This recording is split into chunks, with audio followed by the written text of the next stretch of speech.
Hey, what's up, guys? This is the Cryptic Heartland podcast. You sure? No, I'm actually not. Sorry, I don't know what's going on. Okay, sorry. Having little issues here. This is Cryptic Heartland podcast, episode number 107. And as you can see, it's Jason and myself here tonight. And The Lonely Tuesday. it's all good. We'll make it. We'll survive. Just trying to get some stuff on the scenes here real quick here. I apologize for the I don't know what I'm doing here. Okay, all right. Call me amateur. Maybe. So what's going on, sir? Not much. Crazy world we live in. Yeah, that's for sure. Which I was gonna try to get this going here real quick here, real fast. Hang on. Can't find anything. Well, as he's doing that, like he always says, like and follow our page. Share our page to everybody that you know. They're on YouTube. Subscribe and share too. Get it out there as much as you can. I'm not very good at that part. I haven't done it in a long time. So you sound nervous. No. It's been a long day. My brain's kind of fried on the aspect of what to think and say and everything like that. So It's all good. Hey, also too, like Nope. Jason said, like, subscribe, turn notifications on. I know you go live with us. I already said that. I know. But first things first, as we struggle in this world that we're in right now, today's new than what we know now. Just want to give a kind of a moment of silence real quick here for one of our fellow paranormal investigators who passed away recently to COVID-19. Didn't know the guy very well, but he was a good, from what I sound like, a good guy basically. He's based out of Ohio, and found out would have been either July 1st or June 30th, whatever it is, and then found out he tested positive for COVID-19. 3 days later, the guy was, had succumbed to it basically. So, just want to give a quick moment of silence, if that's all right, to our fellow investigator, well known by all the people that we associate with, Rick Rose the Third. I'm gonna go put his picture up here, and we'll just take a moment of silence here.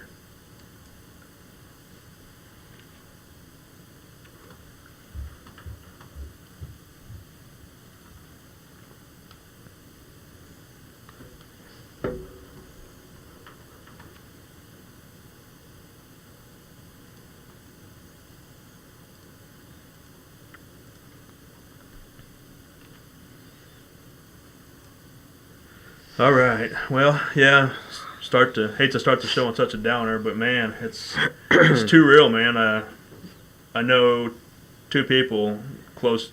I mean, it's getting closer to us. I mean, I know two people that have it currently right now, and they're quarantined right now, so at their home. So, want to wish them a speedy recovery too. I won't say their names for privacy, Very cool. but yeah, it's tightening its grip, man. It's getting unfortunately closer and closer each moment. So, well, my own personal opinion, the fact that it is getting closer and more real is the conspiracy theory crap can go away. yeah. You know, everybody who keeps coming up with all these different ideas and conspiracy theories, people get sick, viruses happen all the time.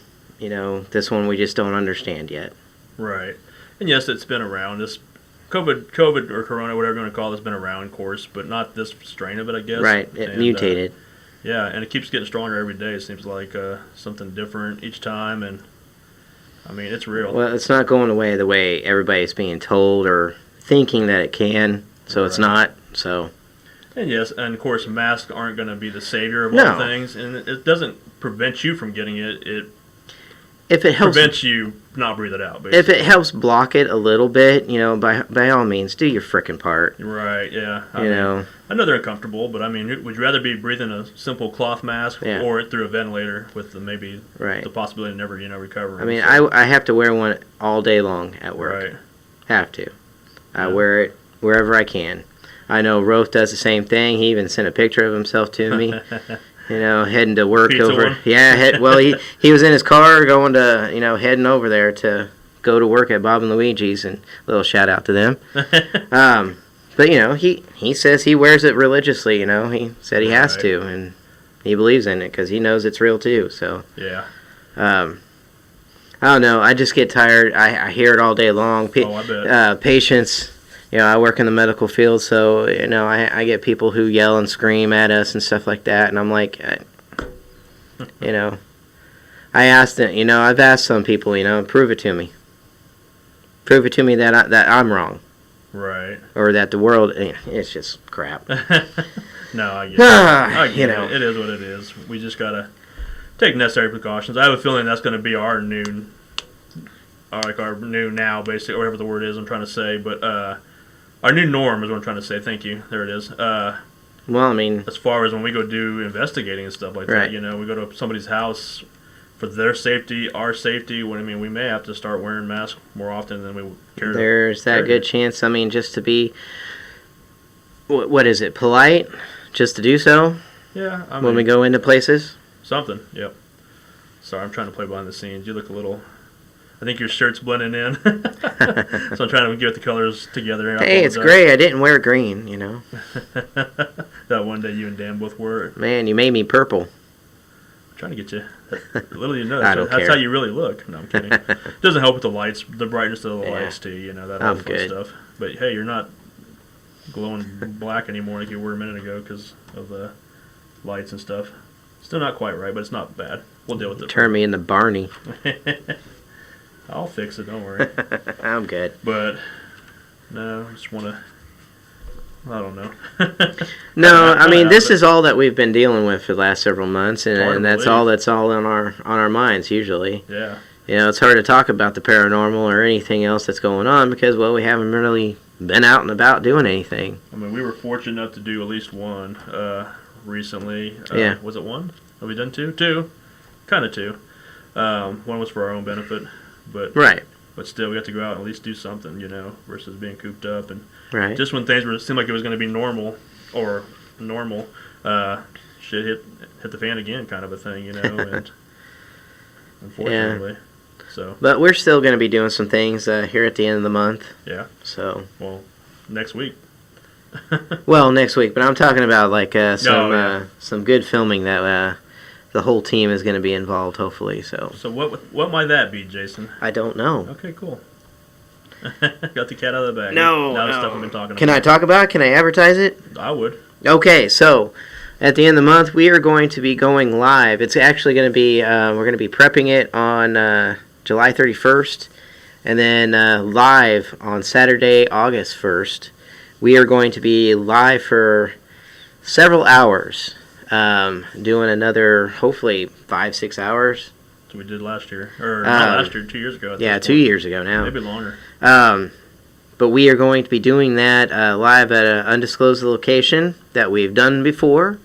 We're going to be setting up different spots inside the building with different experiments. And we're going to have a lot of fun, and it's going to be live, broadcasted to all of you, exactly how we're doing it right now, and it's going to be great. Yep. And pretty much, hopefully, the entire team gets the opportunity to be there, too. Definitely. Yeah, I'm talking about all the Dodge City people. Yeah. Hopefully, they get to come and be a part of that. Man, I cannot fix you, dude. You're broken. That's okay. That's how I feel about this whole week. So, no, I'm with and it's only Tuesday. Right. We got a couple people watching this one. Shout out to Tiffany and Carl, Captain Carl. Captain Carl. Hopefully everybody's staying safe where you guys are at. Tiffany works kind of with some of the kind of the medical field too, so she needs to be careful out there as well. And Captain Carl. Captain Carl needs to be careful no matter what. Right. I was gonna say there's no saving him. I'm just kidding. We love you, Carl. So no, I've just been kind of going through the motions day in and day out. It's hard to keep your head above water some days. It feels like, but we'll survive. Got so much personal shit going on right now, family wise. That's just like message received, man. I got your message. Up above, whoever sent it to me. Yeah. It's crazy right now. It is. We're trying to, even at home, we're trying to get everything back to normal and everything. So. Yeah. Corey's getting off a third shift, finally being on first shift, but she's having to travel out of town, and she's way out in western Kansas right now, so, Whoa. things are different. Yeah. That was my feet. No, I know. I'm saying whoa because it made you real bright and happy. I don't know. You might have to just look that way for tonight. That's fine. I'm good. That's okay. Last week I was getting hit up on that as far as people saying, you looked a little flushed. And I am a little flushed. I was red, and now you're kind of... It's hot as hell outside, and I don't like it. it. I just hate the fact it made me purple, which is Viking colors, He's a closet awful. Vikings fan. I'll let him fool you. Only when Favre was there. Oh, that looked terrible. I know. It Not was as bad as the Jets, but that was still terrible. It was terrible. Yeah. But anyway, so So, what's paranormal news do you have? trying to think. We are getting contacted more and more with cases. I mean, our Very caseload so. is...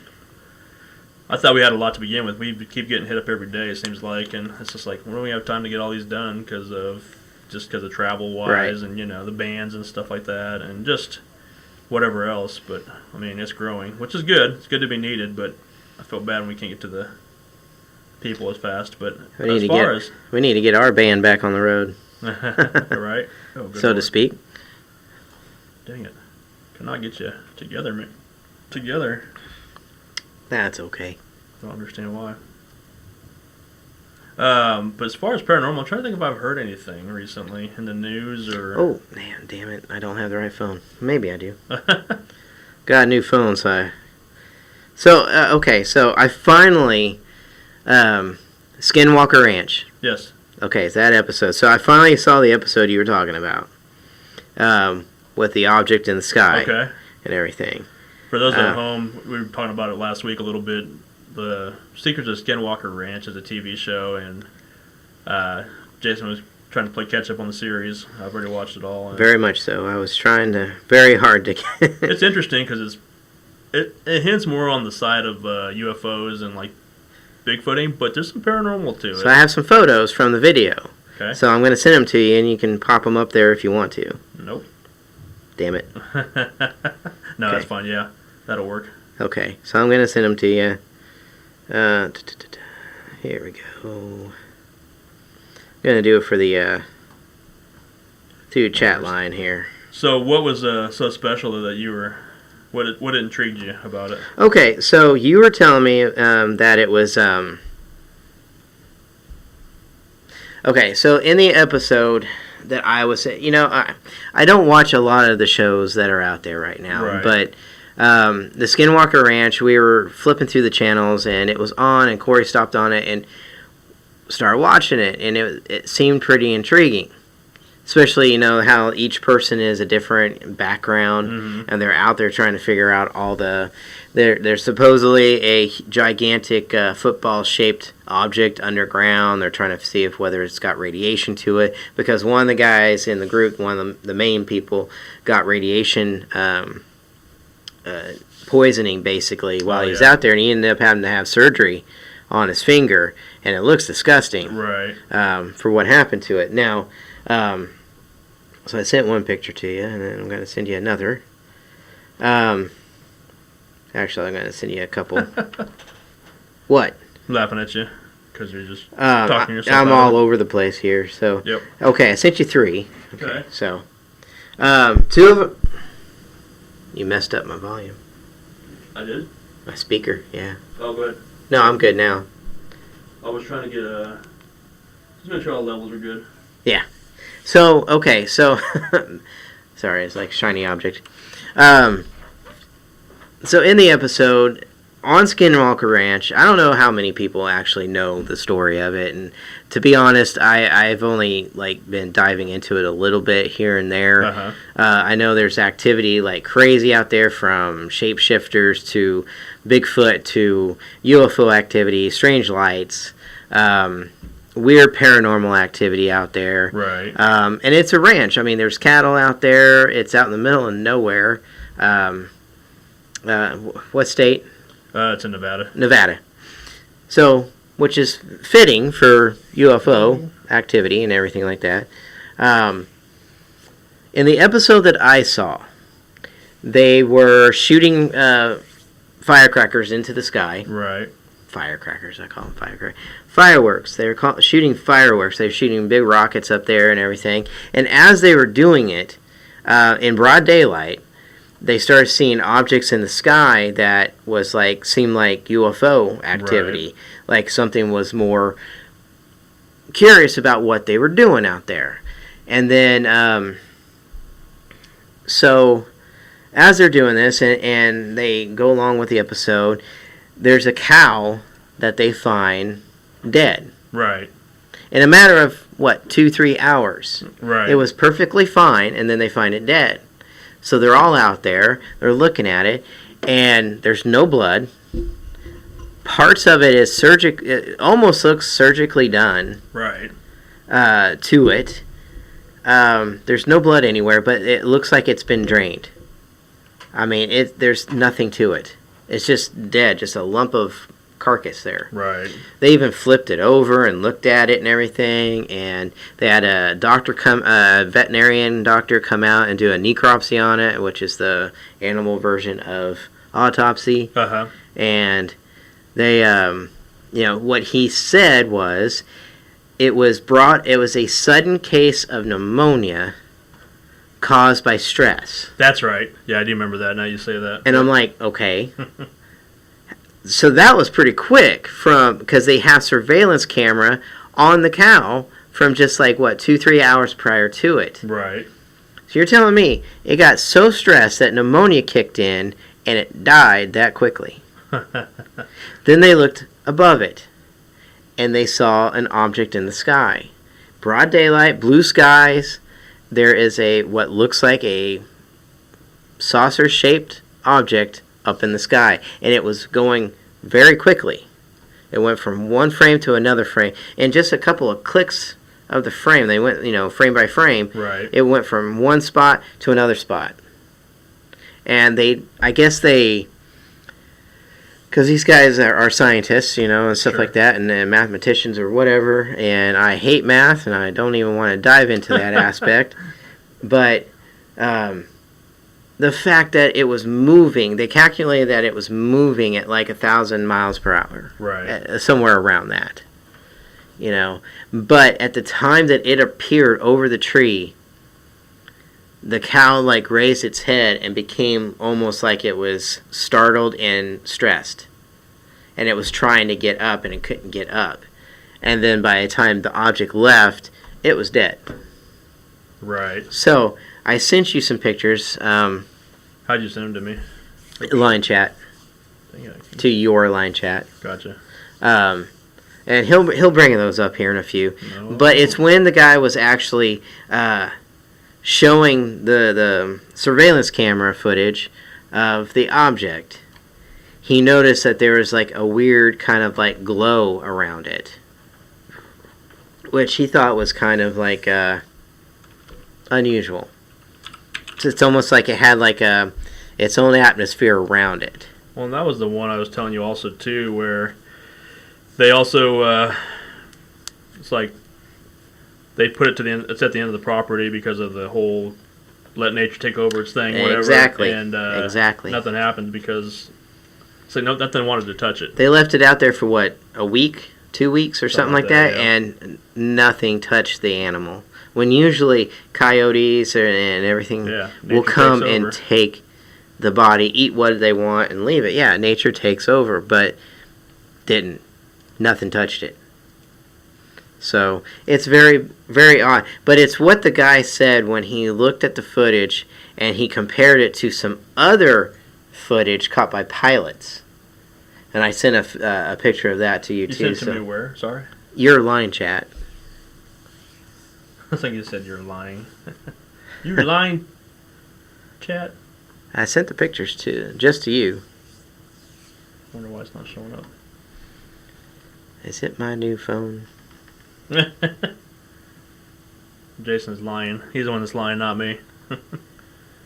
I saw they recently just, I think it was... Well, that's because of your basement and doesn't like my service, I saw last week, I think it was last week, they had a special episode, a continuation. Keep talking. I'm going to go Nope. find my signal here. Okay. So you can They can hear me too. And everything. No pressure. But it's go ahead. Go ahead. I'm gonna find my service so you can find those pictures. No, what I was gonna say was they had an extra episode of that show last week, whatever, of kind of like the behind the scenes stuff and whatnot, and I didn't get a chance to watch all of it yet, so I'm gonna go back and watch it. But no, the show's intriguing. Like I said, it really intrigues me because of the whole shapeshifter skinwalker thing, where it's Native American, thought to be possibly a medicine man or woman, and they can take the shape and form of anything they choose to be. Most often, you see them as an animal type, like maybe a wolf. Wolf is very notorious with these things, but it always intrigued me about the thing that we talked about, in Anthony, Kansas, at the project house that Jeremiah had with the whole thing in the rafters with this creature. Well, it was an entity that was, emitting some kind of dark light, if that makes any sense. It was dark, but darker than dark, and it was pulsating. And this thing, as they got closer to it, they basically this thing gets up on all fours and kind of slowly backs away and then dissipates into the ceiling. So that to me I always felt like that was maybe one of the skinwalkers or the shapeshifters possibly here in Kansas itself. And this is going on in a notorious ranch out in Nevada basically, and it's well known. It's close to, I can't remember how close it is to like Roswell. It's kind of It's Nevada. There's all kinds of crazy places. you got Area out there. 51 out there. You got the Four Corners. You got Roswell. It's all kind of in the same area almost. And not close by, but there's all the same vicinity. We'll put it that way. So there's all kinds of weird shit, and just basically it's known for its paranormal or UFO. I'm pretty sure. Even my dad's talked about some other bases that are unknown out there in Nevada that nobody knows they're there. Well, there's air bases. What's the and other one? stuff. Because Area 51, and then there's Area 50, I think it is. They moved everything to Area 50. They thought. Oh no! Now this is back when my dad was, still in the Air Force at McConnell. So Yeah, and he was telling me a story about a base that had to break the silence and make communication with a F-4 Phantom fighter that was lost an engine, needed help, needed to land somewhere. They were doing a SOS call out there to Right. anybody who could give them some area to land, and Mysterious Base gave them a landing strip, but they were held to secrecy of what was going on. They were greeted by armed guards and in a van and everything like that. So it's out there, Oh yeah, and who knows what's out there. So I do. No, I'm kidding. no, I know, me too. I wish I knew. I want to know. I have an idea what's out there. All right, so this is the first video Jason sent to me. Now, mind you, it's off of his TV, so that's why you see the lines. Yeah, Those I aren't tried. like radio waves. No, up in no, the air or anything. I paused it and took a photograph of it and everything, but this is the object right above the tree line. It appears right at the same time that just below the trees on the ground is the cow that would eventually be dead. It is starts to get startled on the surveillance camera. You see the cow's head raise up, and it starts to try and get up, but it can't move. It can't do it. It's struggling. But there's an object, I mean, you can maybe say that maybe the cow just got sick or something happened to it. Maybe it got bit by something. Who knows? But it doesn't explain the fast-moving object that's in the sky that they calculated was moving at a rate of 1,000 miles an hour. Yeah, and as you can see in this picture, there's that kind of looks like a cloud, but it's more like a hue, that big white kind of circle. And then inside that little black dot, that's the craft itself. Am I right? Is it? No. Okay. Okay. Well. So that's the picture that they zeroed in with a white circle kind of around it. Okay. So there's a hue around the actual tiny little black object. Now, I think it's in the other photograph that I sent. I'll bring that up. I was thinking that was the picture of. They just kind of zeroed in on it so you could see it, 'Cause I thought they had caught something emitting light, basically. Because in the following photo, Okay, so this is there's kind of a hue around it a bit. It's like a weird. It's not natural around an object that's flying. if you can kind of see that little white hue around the actual object itself. That's what they were pointing out, because there's another video footage of something else that came out like last year or so, Right. of an object that pilots were chasing that had almost the same exact kind of hue around it. Mm-hmm. So they're wondering if it's like, okay, is this something to do with how it flies and why it's going so fast and able to do everything that it's doing? You know, that's the effect that it's getting. But it's so that's a close up to it. If you can kind of see what that little bit of hue around that, kind of like a white line around it, it doesn't make any sense. Now the following next picture that Leo will show is, I think, isn't it taken in Italy? I don't remember the exact location, but I remember when this came out. Okay, This was a so big to do with military. Yeah, Navy. There's also audio with it too. Yeah, but not on this picture, right. But in the actual audio itself. Yeah, you can look this up and watch the complete video of it. Now I try to find a video of the cow and the everything like that.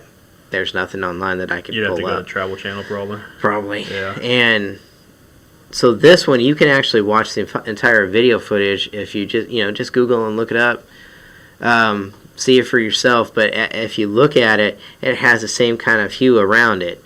Now this object was just wreaking havoc to all these pilots that were chasing it. I mean, you could hear their distress about it because they have no idea what they're chasing here. Yeah, and it was right below them, if I remember right. They're seeing this thing just kind of flutter around, and I'm sorry, my chair squeaked.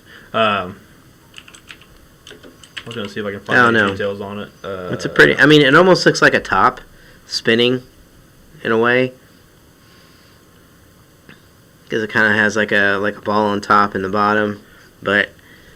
So I can't remember. Was this the one? Sorry, I was trying to read on it real quick. I just found it. Was this the one that had 3 of them or so, multiple crafts, or was this one by itself? I think this one's just one by itself. Okay, there was one they had saw 3 or 4. Or I might be confusing it with another story, but right. Similar to this, they saw another. I think the one I saw was I saw it on one of the shows, UFO shows, in the past month or so. It was a flight out of Japan, going to, I think it was Japan Airlines, and it was the guy that was flying the plane was a military pilot, former military pilot for the Japanese Navy, I think it is, and but he was now a commercial airline pilot, so he's flying this plane, whatever, and out of nowhere a similar occurrence happens where he's just saucer-shaped object, and it's just like following him basically, side by side, and it's lighting up like kind of similar to that with the hue, and they were close to U.S. airspace, so they called out a distress call, kind of like you were saying with the Navy pilots here, or the military pilots, should have said, not Navy. These are probably Air Force, you said. Oh, no, these are Navy. I just read it. Sorry, Navy pilots here in this picture, but they call out for distress, so the Americans are looking at this and reading about it, or hearing it, and they're talking to this guy, and they can see this thing on radar. Right. I mean, it's picking up on the actual radar, and it's like, moving we fast. We see you. This thing's with you, and I think there's multiple ones, but there's like a big giant, a bigger ship, almost as big as the plane, and they're like, "Do you want us to scramble, U.S. fighters up there, or airplane fighters up there, jets, to intercept this thing?" And he's like, "No, don't do it," because he had heard about a story similar to this, and I think the plane either went missing or it got shot down or something, like the airplane that took off after it. Yeah, or whatever. When the fighter jets were scrambled after it, so he decided, no, I don't want it. I don't want you to disturb it. I remember a story of a UFO up there that some fighter pilots went after, and one of the pilots actually took off. He had it in his sights, and he went up as high as he could until the plane actually faltered and he he crashed. Because his engines, he passed out apparently because it was just way too high. Right. And lost control of the plane, but he was following it as much as he could, and he couldn't catch up to it at all. Yeah, but, I mean, I don't know, that the whole Skinwalker case. At first I thought it was kind of like a goofy show or anything, but the more I watch it, I'm like, maybe they're onto something here. I don't know. It is TV, and are they capturing it for? I mean, how active is this place for real? You know, is this stuff like this happening on a daily basis? You know, I mean, there's helicopters that keep following and watching what they're doing. There's the crafts in the sky that are appearing out of nowhere. There's apparently monsters and creatures that are roaming the land out there. Right. I can't remember what they were doing that had the cattle running around and like crazy. Like I was thinking it was at the same time as that when that cow got mutilated, but maybe I was wrong. And they were just like. They were just going nuts. They were going crazy, running back toward everybody and then running back off. Yeah. You know, cows just don't do that unless something is absolutely terrifying them. Yeah, because I was thinking that's when they found the actual carcass of the one. I thought shortly after that, but I could be wrong. Like I said, it's been a while since I've seen it, but yeah, no, that whole place is just intriguing. I would love to go out there in that area and just because the skies. I mean, get as close as you can to Area 51 because obviously you can't get too close because it's, you'll get shot. So will you? Will you? Who wants to find out? Or is it just scary? Or is it just a sign to scare you? I don't know, because I've seen videos of guys, bikers, like on motorcycles, not Hell's Angels, or anything, but like guys just taking a bike ride, and they went out there to go get as close as they could, and they didn't realize they wandered too far into it, and they were met with military presence, that guns drawn, and everything. It's on video, and and they have and the guys weren't. Like, what are you doing here? Kind of giving them, basically the third degree about it, and basically just didn't want to have. The guy's like, "Oh, we're sorry, we're driving out for a bike ride. We didn't know we had crossed, right, the point of no return, kind of." And they're like, they weren't kind about it. Basically, the guards weren't. They're like, get on your bike and get out of here now, kind of a, demanding, kind of an asshole way, It's just like, okay, we are sorry, joking. Get out of here now. Basically, and just kind of real forceful and jackasses. But I don't know. The signs say, they have the right to shoot because you're on government land. So, but I think, like I said, one of my favorite episodes of Fact or Faked is when they were out there filming and trying to figure out what's in the skies and stuff like that. And all of a sudden, they can see, because they're using night vision goggles and stuff, or cameras. They can see the guards watching them, basically. Right. And they knew every moment they were doing, basically, every time they moved, and they were on the right side of the fence where they could be there legally, and just it is what it is. The Fact or Fake people. I remember it was Jael and I can't remember their names now. I know, it's been so long. Ben, the big tall former FBI agent guy. And I can't remember who the other guy was. It might have been. Anyways, it doesn't matter. But they were out there, and all of a sudden they can see the lights from the Air Force. All of a sudden, it just goes dark, like the lights, like like at a runway, right? Just to turn the lights off, kind of a thing. And all of a sudden, they see these things start shooting across the sky like a shooting star that they captured on camera, and it's pretty freaking awesome. And they're like, what the hell is that, and they can just see it and whatnot. And they were in different locations. Like, one of them was up on the hill way, 500 yards and longer or longer from them, basically. And I don't think he saw it, but the other people had saw it. And then all of a sudden the lights come back on. It's like, what the hell was that? And there was no explanation for it. They could never figure out what it was. So, now, was it UFO related? Maybe not. Maybe it's just a secret type of plane they're flying, like like the stealth bomber, we'll say, or something like that out of there. Who knows? But it's just the fact that what is so secret about these places, other than if it's just an active military base, so be it. But the Roswell stuff is what really intrigues me too, with the whole aliens and, well, maybe aliens. It has to be. Something. Isn't that always the answer? It's aliens. Right? Probably. That's always the answer. I don't know. Is everything paranormal? Yes. Okay, cool. No. Is there aliens? No. I don't know. I don't know what to think about the whole thing. It's intriguing, but it's just I know we've had different own personal experiences. I've seen some of the people in the chat, like Andy was talking about seeing lights out in El Dorado, which is interesting because that's kind of not too far where Jeremiah saw something. Oh, and my coworker who lives out. Oh, right. Yeah. Filmed that video. They saw the lights again just recently. Oh, by Augusta? Is that where it was? Yeah.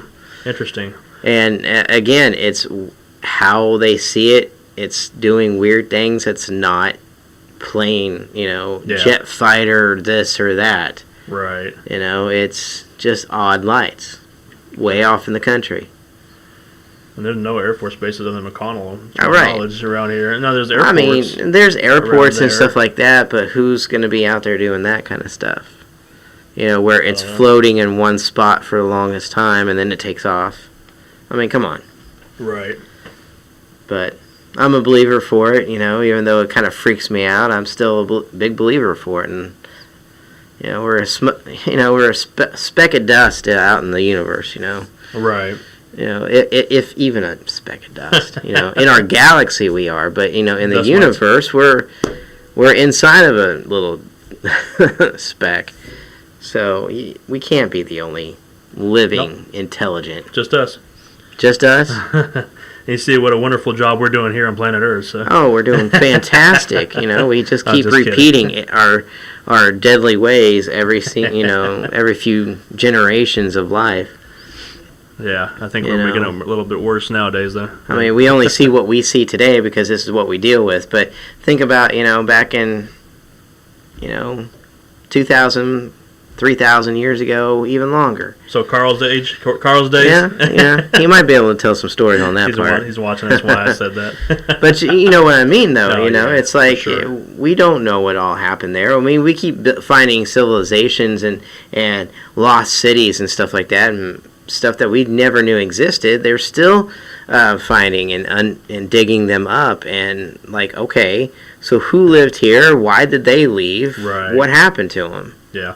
Was it disease? Was it famine? What? We have no clue about our own planet. Yeah. Yet we think just because we have technology, we know everything. Fuck no, we don't. That's why I like watching things like Expedition Unknown with Josh Gates, because that's what that's what he's passionate about. He has degrees in archaeology, so he's out trying to discover undiscovered because he's lands out or doing it, whatever, and they're finding ruins all the time and whatever else, and he's out doing it. He's not trying to be a genius on the internet, trying to push agendas and stuff like that. No, he's out actually living it. Yeah. And stuff. Same with anything you do. Go out and live it. Yeah, I mean. Okay. Carl says we're in inside locker 303 at an airport.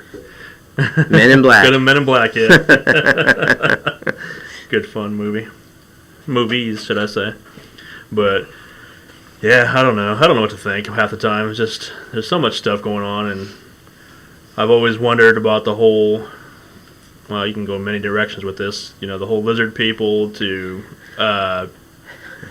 what is paranormal? Is it just lizard people or just really good CG? I didn't bring in those videos tonight. I should have. I wish I would have. No, we're talking about this. I would have. Because there's some funny ass videos out Next there, time. like Barack Obama and people like that, blinking and good CG there.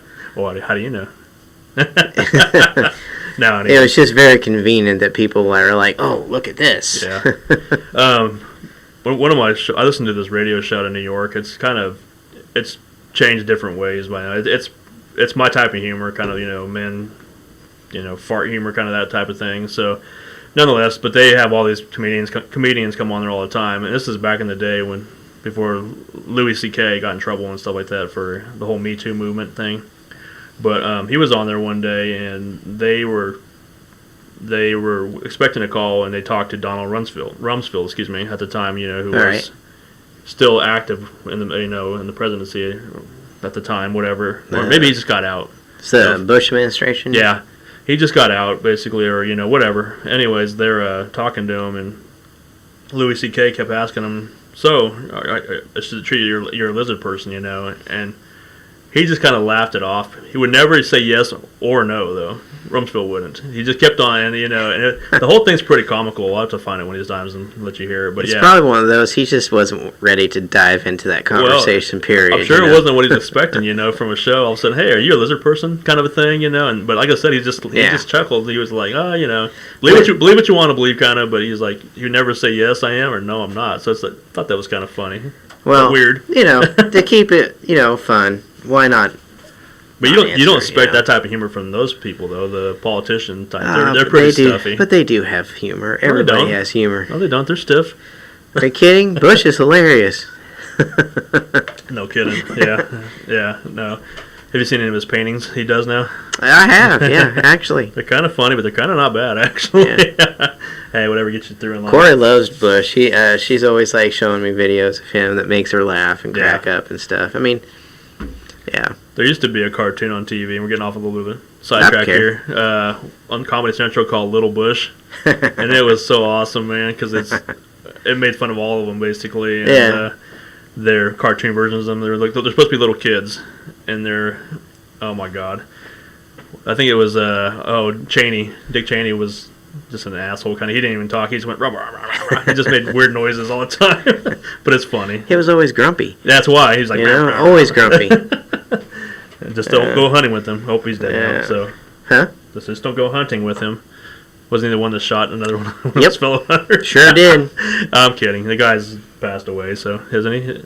Dick Cheney is the one that died. No, No, that's, isn't John McCain. Yeah, that was John McClane. John McCain. Ah, you said McClane too. I said I McClane. slipped and I stopped myself. Yeah, that's Die Hard. You're right. Oh, man. Too funny. That's Oh, too my close in names there. No, that was McCain. goodness. Yeah. Yeah. So, But anyway, yeah. I'd do anything to bring them all back. Yeah, I mean, I don't know. I mean, we're never going to have the ideal president. I mean, Reagan was about as close, and I actually like Clinton. I know a lot of people didn't, but Yeah, same here. it's whatever. You know, we're not a political show, but we talk about it every now and then, so. Yeah. It is the way of the world right now. So, Yep. So kind of just, we've been doing this for, God, over 10 years now at this point, together and stuff. Yes. All this stuff. We always talk about our scariest, stories or whatever, kind of a thing. Let's see, how can I ask this? What's one of your most memorable or most favorite, not necessarily a case, maybe just an incident that happened? incident as in scary or just It could be whatever. just It could be whatever. It could be whatever you want it to be. I mean, we always talk about scary all the time, but what about just, this is one that's going to stick with me forever for whatever reason. Man. Put you on the spot. See? I know. Wasn't expecting that.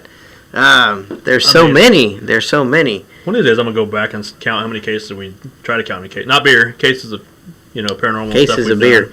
Because we've done. God, I don't even know. It's easily in the. I don't even know honestly at Yeah, this point because we did. there for a while we were going nonstop. We used to do about average 2 a month, and that was So if that pace, if you figure 120 whatever, but no, we probably more than that. I guarantee it because there's one time during Memorial Day weekend, or I think it was Labor Day weekend.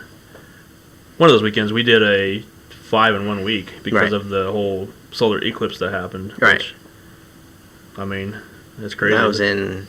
That was like 3 years ago. 2 I years ago, think- maybe. Yeah, I So- think so. Trying to think. Most memorable. Most memorable. I don't know if I have. I was trying to think if I have any. No, I have so Just- many that I could talk about. Stuff that really sticks in my mind because it Okay. was like so realistic. Let's rephrase that then. Okay. What is the case we've never really talked about? That we always have the usual one: the Tahlequahs, Yeah. the Benton, the Granola, the Forum Theater, even the Right. Depot one. What's one we've never really mentioned? That's kind of stuck out and then just kind of. Haven't we talked about them all? Actually, no. What are you thinking? Well, no.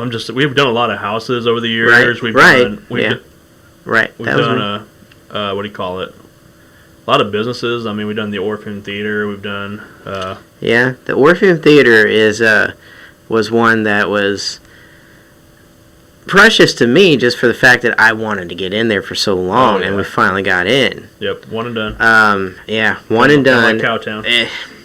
Yeah, and it's always Maybe. it's always due to because of a change of hands or a manager or somebody took over and they changed their mind on what was promised or was talked about. No, the Orpheum Theater back in the day, that was Larry was still with us and everything, and Well, Was he there? I don't No, know. they were like on their way. They kept saying they were on their way, but they never showed. I just remember it was cold and kind of Yeah. it snowed or ice that day, Yeah. but the streets were well enough to where we were able to travel there. I mean, it's here in Right. Wichita, but still. I'll never forget the Orpheum Theater, which is I don't know if everybody's even aware of what it looks like. I'm gonna pull that up while you're It looks a lot like, for those on the team, it looks a lot like the Dodge Theater. the old Dodge Well, Theater. A lot of people haven't been there with Right. us. I mean, That's true.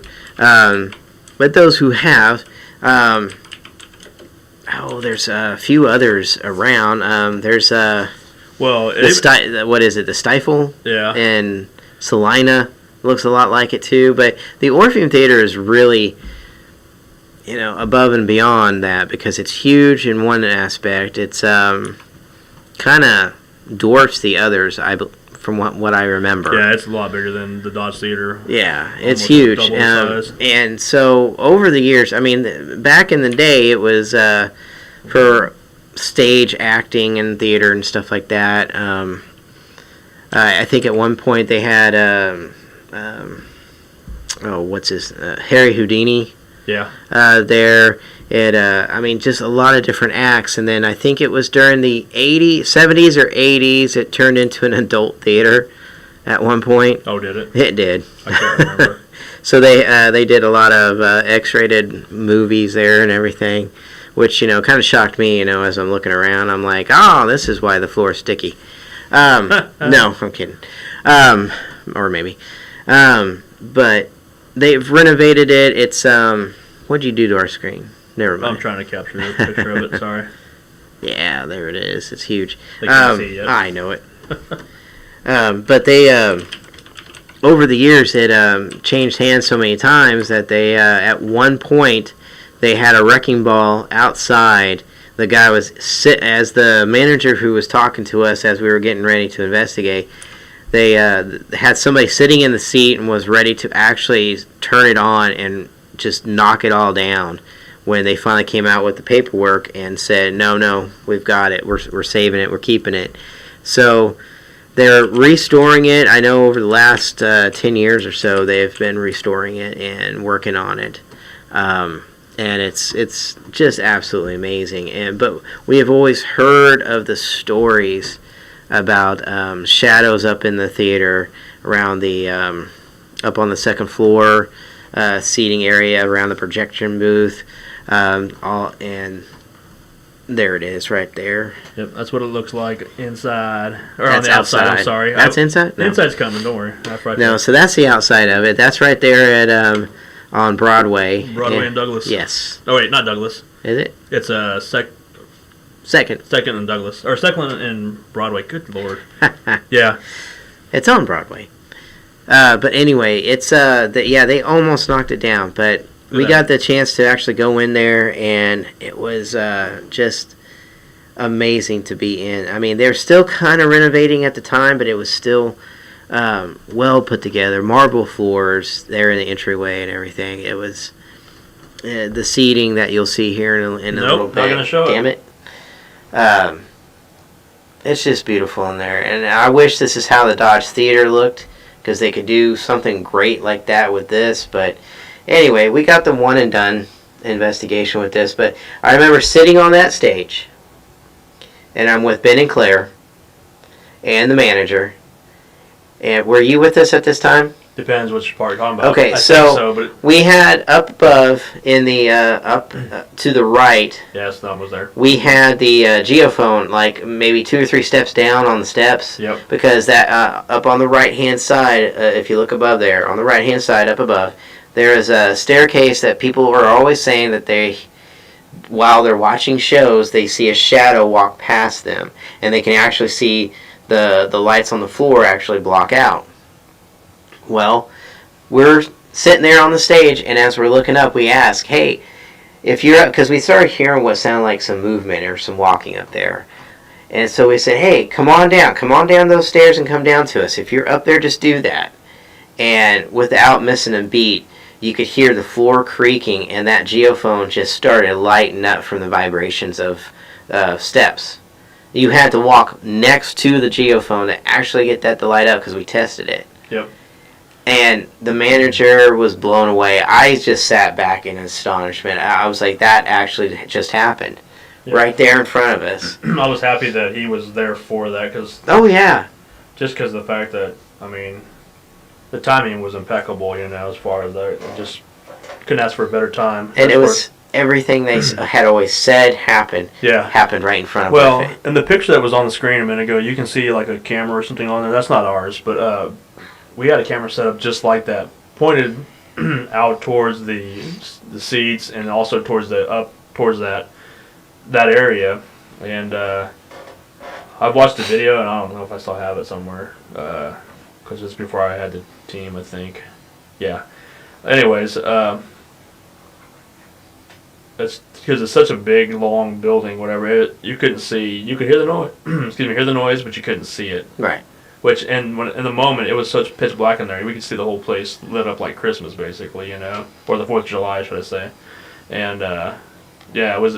I could see a shadow person walking away from it as it happened, because I happened to look right there. Because it was loud. It was like a loud bang. Right. It made the whole place like vibrate, kind of a thing. And next thing you know, you see this thing. I saw it looked like a person running up the stairs. So people I think they think it's a former. Back in the days when they used to seat Projector. you. Well, seat. They used to seat you. The what do you call those people? Like the usher. There you go. The usher. Yeah, they would take you to your seat basically, and show you to your seat, and they think that's who it was possibly. No, but up there on the top was the projection booth also too, and that's where the projector or the person that used to run it didn't die in there, but no. He thinks that he still haunts. They think he still haunts it. I'm just doing like a routine life, I guess. I don't know. Yeah.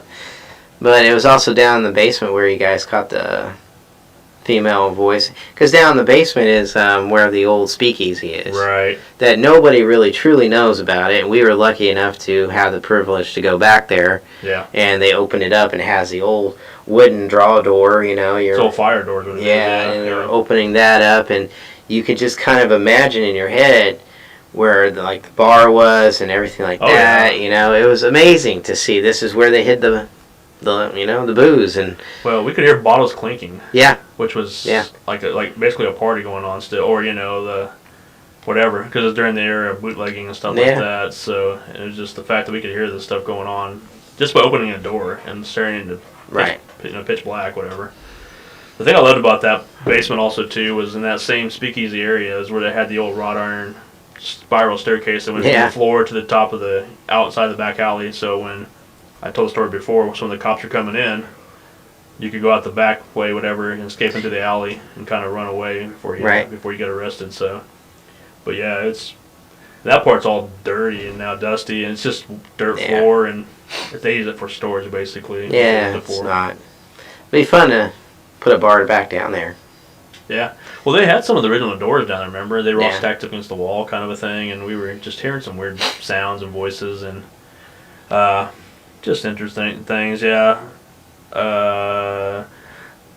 It makes me wonder, because at the time, they had all kinds of people coming in there for acts, like national acts at the time. I can't remember who was there right before then. There was a famous person there. No, it wasn't Bryan Adams. It was there right before then. Somebody like that, like a musician or something. I would be curious, because the dressing rooms are downstairs also too, right below the stage, and they're pretty well. They're pretty nice. I mean, still, I mean they're small, whatever. But I would be curious to see what they heard anything or saw anything down there. Or never know. I mean, because they were using that place a lot back when we were going there too. Yeah. They started to get it going again, and then it just kind of went away. And unfortunately, the people that bought it now are the same people that own the own the Interest Bank Arena. So I think they obviously the dollar signs now. So because when Jason went back to ask if we could go in there one more time, years later, and actually just last year. Is that last year? Yeah.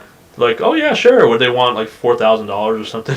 They wanted like $2,000 straight up. $2,000. It's just like we're not here to make money off of it. And it was just for us to rent it out for like an evening. Right. For 2 hours. Yeah. So we're like, we're not going to pay that. We've been there. We've collected some of the best evidence there. I mean, I love it. And same with Cowtown. But here's another one. How about this one? We rarely ever talk about it, but it's part of my ghost tours when I'm on it. But the Murdoch Theater. Yep. One of my favorite little moments that I ever had with that. That was my third investigation with the team. And I remember going to the interview with Claire and Nicole, and we were heading. They were walking us around, but it was while we were heading downstairs to where the kind of like a reception hall, or basically I don't know how you want to explain it. It's like there's no stage or anything like that. They had like a floor for dancing, like and banquet had area, banquet hall. Yeah, Uh-huh. they had 4 pillars at the corners for the dance floor and everything that you could do for weddings and everything else. We were heading downstairs, and it was the marketing manager going down first, and then Claire followed. Nicole was in front of me, and as we were walking, I was in the back. I get to the bottom stair, and I'm just about ready to take my foot and go onto the floor when someone grabs my shoulder and pulls me back. Oh, that's right. I mean, jerked me back, that I turned around to expect that, somebody was there, like, trying to get my attention, really, and there wasn't a single person there, but I felt the hand on my shoulder and just yanked me back. Oh. So. Whoa, hang on. What is happening here? Sorry. That was weird. I was trying to find a video from there. I wanted to play. I can't find it though. But no, it was a great experience to like kick off what we were going to, investigate there. It was awesome. I want to play a video from the actual Murdoch. This is before we even got to investigate. This should have been the same interview you went to with you, Claire, Nicole, and Ben. One of the claims of this place was during they still use it for a theater, and it has a big, gigantic theater in there, seating and all that stuff, 2 levels, screen, of course, whatnot. They play movies and everything like that. They used to do foreign films and all that. Well, one of the things that always happened was, and it could just be faulty wiring. They said they checked it. I know. I'm just so many different companies. Yeah. They had different electricians come out and couldn't find a reason. So we have a video from that interview. Actually, I didn't go to this know part. You had it, and I never got to see this. I mean, with my own eyes, but I can see some flickering. The lights, like the porch lights, would always flicker. Right. So this is a video from the interview that Jason apparently never seen. So I'm gonna. Well, I was there, I saw it, but I didn't know you had this. Oh yeah. So I'm gonna play that real quick here. Give me a second. Hiding shit from me. Maybe. Okay, here we go. Oh, 7 years.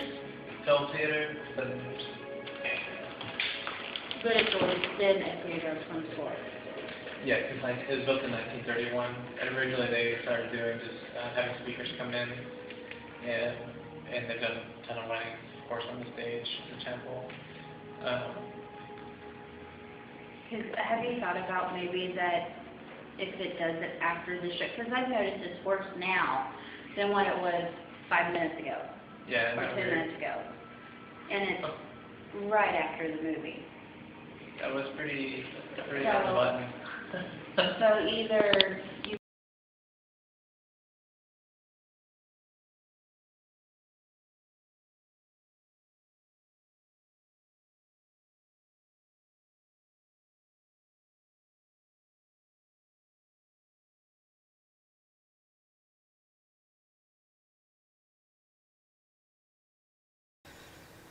The amateur's back.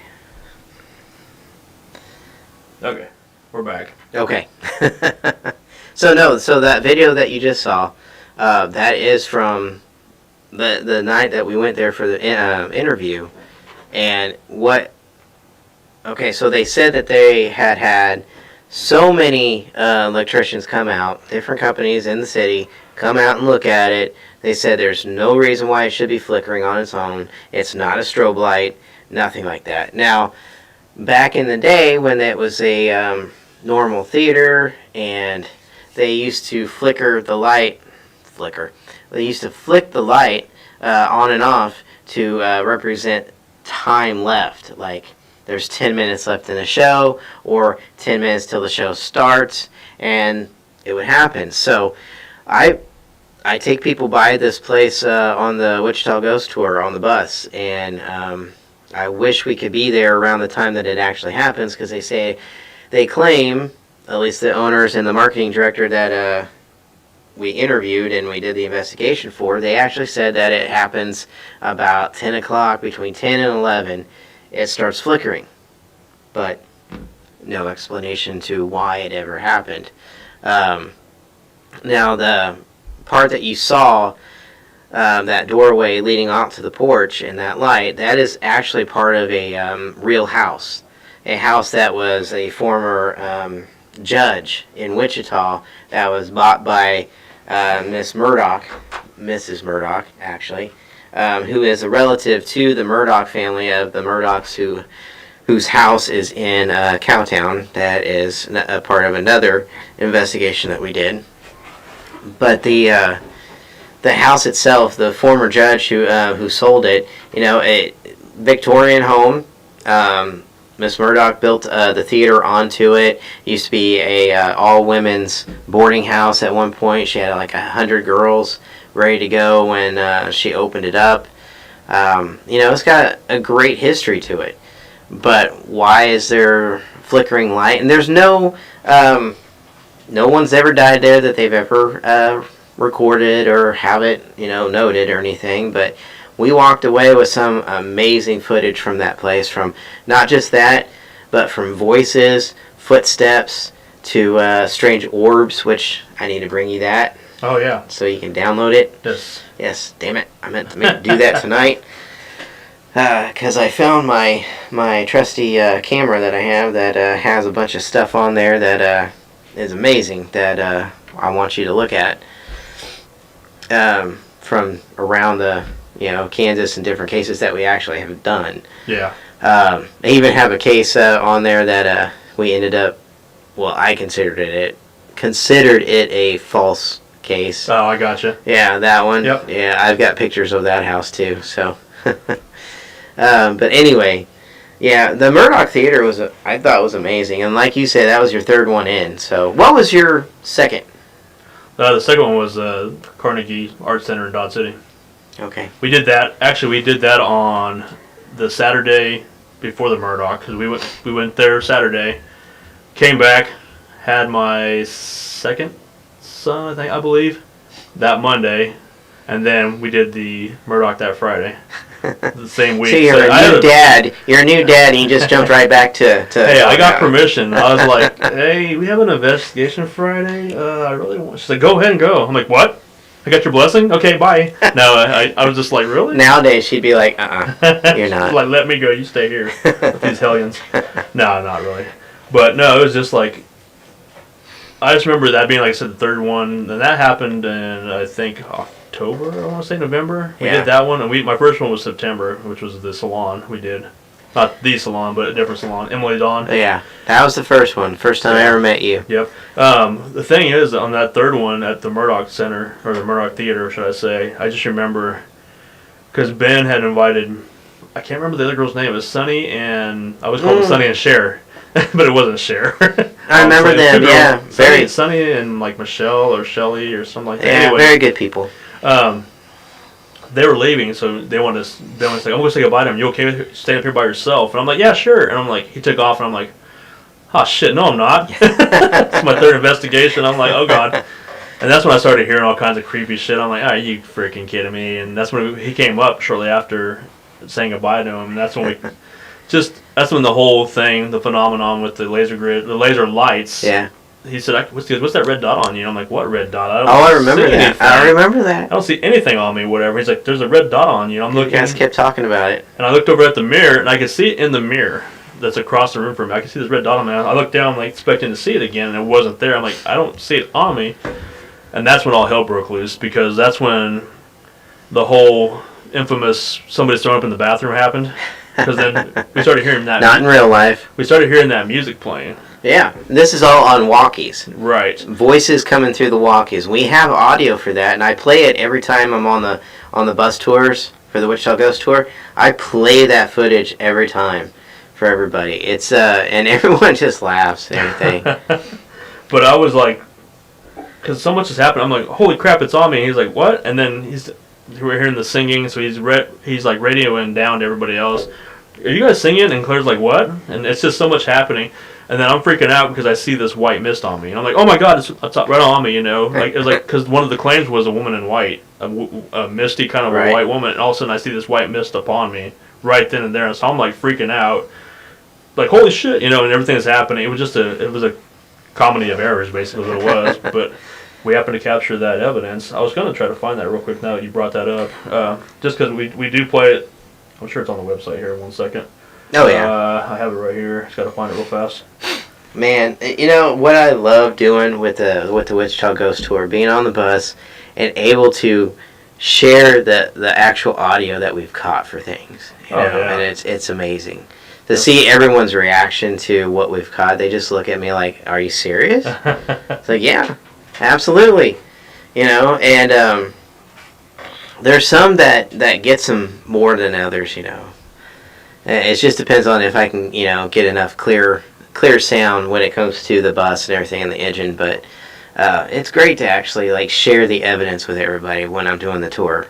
I love it. But unfortunately, we are scrapping the Wichita Ghost Tour for this year. Yeah, understandable. Unfortunately. Supposed to be working on doing the walking tour outside, but now that, you know, I got to wear a mask outside in Wichita, I don't know if that's even going to happen now too, because I'll be damned if I'm going to be walking around with a mask and telling stories and stuff. So. Oh, you will. I don't know. Will I? I don't know. Seriously, what is everything? Every time. So I got a question for you. Go ahead. I'm gonna find this. Okay. So question to you. What is the worst case you ever done? The worst case? Worst. Like, you were just done with it. Like, or just awful. That's a good question. I'm trying to think if I've had anything that really. Like, pissed you off, or you were just done, like, this is ridiculous, why are we here? But I know it's like our motto to actually take the case and finish it and see it through. Right. Each and every time. But there's that case that comes around that you're like, this sucks. Why are we freaking here? I don't know. If, Never had one? I'm trying to think. Have I? I don't know. I know I got one. Go ahead and say yours. I think I know which one you're talking about, but go ahead and say Probably not. it. So, the team got, and this is through Kathy. This is like soon as I got the job for Ghost Tours of Kansas, and this is how I met Everyday Legacy Paranormal. Leo wasn't a part of the group yet or anything. Kathy and I, she owns Ghost Tours of Kansas, Kathy Ramirez. Which we need to get her on the podcast. Oh, yeah. We were driving around town trying to come up with stories, and she was having me go into all these locations to ask if they have paranormal activity. Now, she did most of the talking, but she'd send me in every once in a while to do it, which I absolutely freaking hated. Right. But I did it because I wanted the job. I wanted to do it. I want to be part of the paranormal world somehow. You know, so I've already been, you know, on a couple cases. You know, I'd been to Glore Psychiatric Hospital, been to Atchison, and also to the Forum. Actually, I hadn't been to the Forum yet. Hadn't been to that yet. But we went around and we went over to WSU. And she's like, you know, it's Wichita State. There's all kinds of stories about stuff over there. So we saw a group of guys, you know, all outside. They were like playing volleyball or football or some shit. Yeah. Okay. So we pull up and everything like that, and Kathy gets out and she starts talking to him. You know, she's blunt. She doesn't care. She's there for a mission. She has an agenda. She's, you know, going to ask, you know, hey, you guys have any hauntings here in your fraternity house? Stuff, you know, and the guy's kind of like all smile and kind of like, you know, whatever, you know. But, you know, some of the guys came over and said, well, yeah, you know, we do have this and this happening. It'd be fun to, you know, do that. You know, she goes, well, if I can get a team in here to investigate, would you be up for it? And they're like, well, yeah, absolutely. That would be fantastic. So I go on a couple investigations with Everyday Legacy. Uh-huh. I'm still kind of new. I'd already been been to the forum with them at least once by this time. Finally got a date set to go to a fraternity house. Now, we had already done an investigation like the night before, like Friday night. Mm-hmm. So we all go to the fraternity house on Saturday night. We're already exhausted. Well, we pull up, and it's supposed to be the big Victorian-looking, beautiful mansion of a house, and Sure. everything like that. And they direct us over to this small building over here that looks like a little small dormitory. That is like not what they were saying Right. is happening. And we were told no one was going to be there. It was going to be totally ours the entire time. Hell no. There's guys in every room pretty much. We get in there. Nobody's being quiet. They're still opening up doors, going to the bathroom, Yep. going to the microwave, doing this and that and everything. And the whole time I'm like, why are we here? Right. There ain't shit going on. Well, here. thing's contaminated as far as evidence Well, goes. that too, That's and right. I was already mad about that. I'm like, this is just a waste of time, And I turn around, and pretty much all of us were just falling asleep on the Yeah. couches and stuff like that. And we were already tired from the night before, Right. which I can't, for the life of me, remember where we were the night before.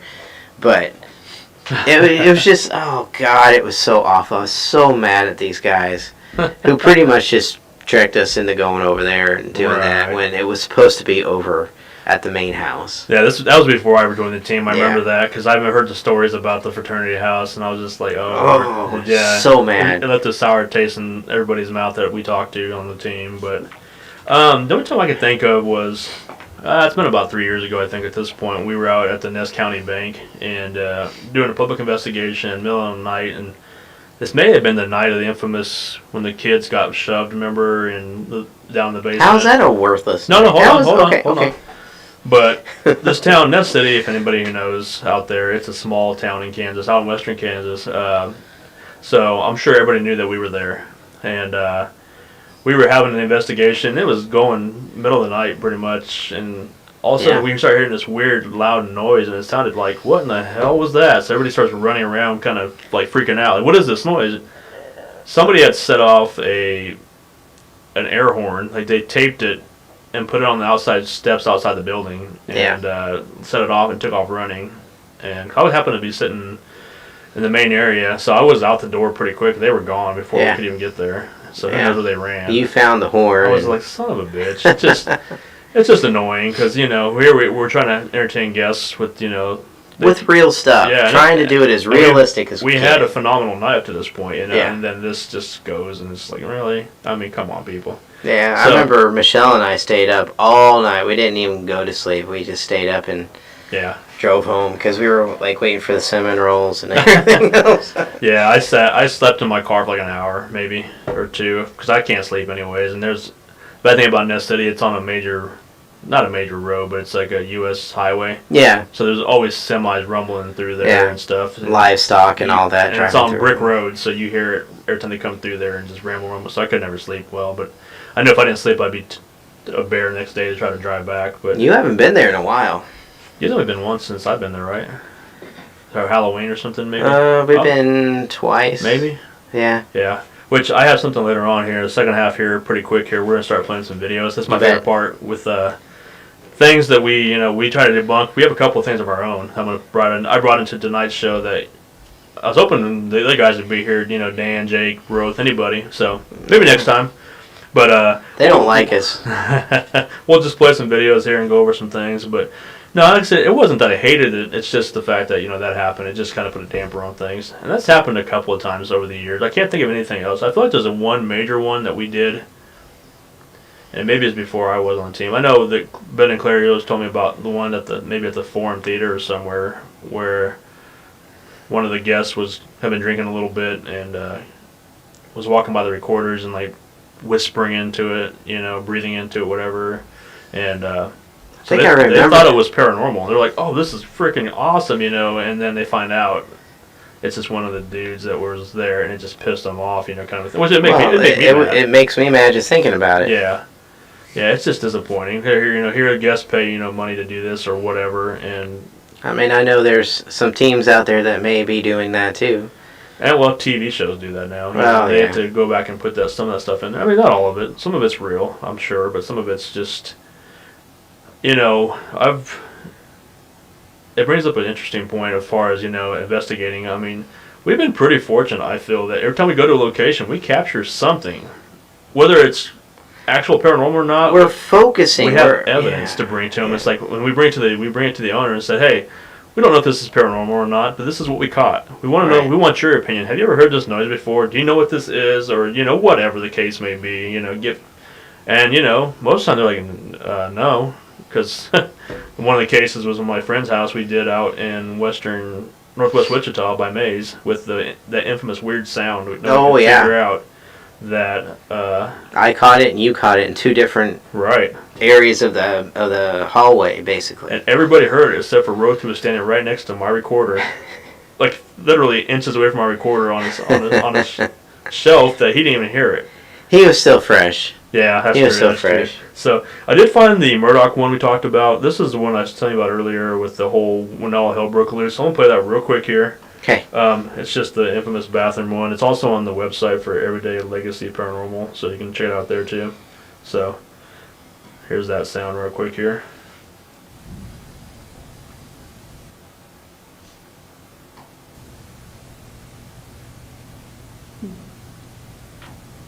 Someone's throwing up in the bathroom. Huh? Checking in. Does anyone else hear music? No, but what was that other noise? Somebody else talking? I'm not hearing any music, and I just asked the question out here in the parlor. Somebody didn't just radio over saying they're going to the bathroom. No. No. Nope.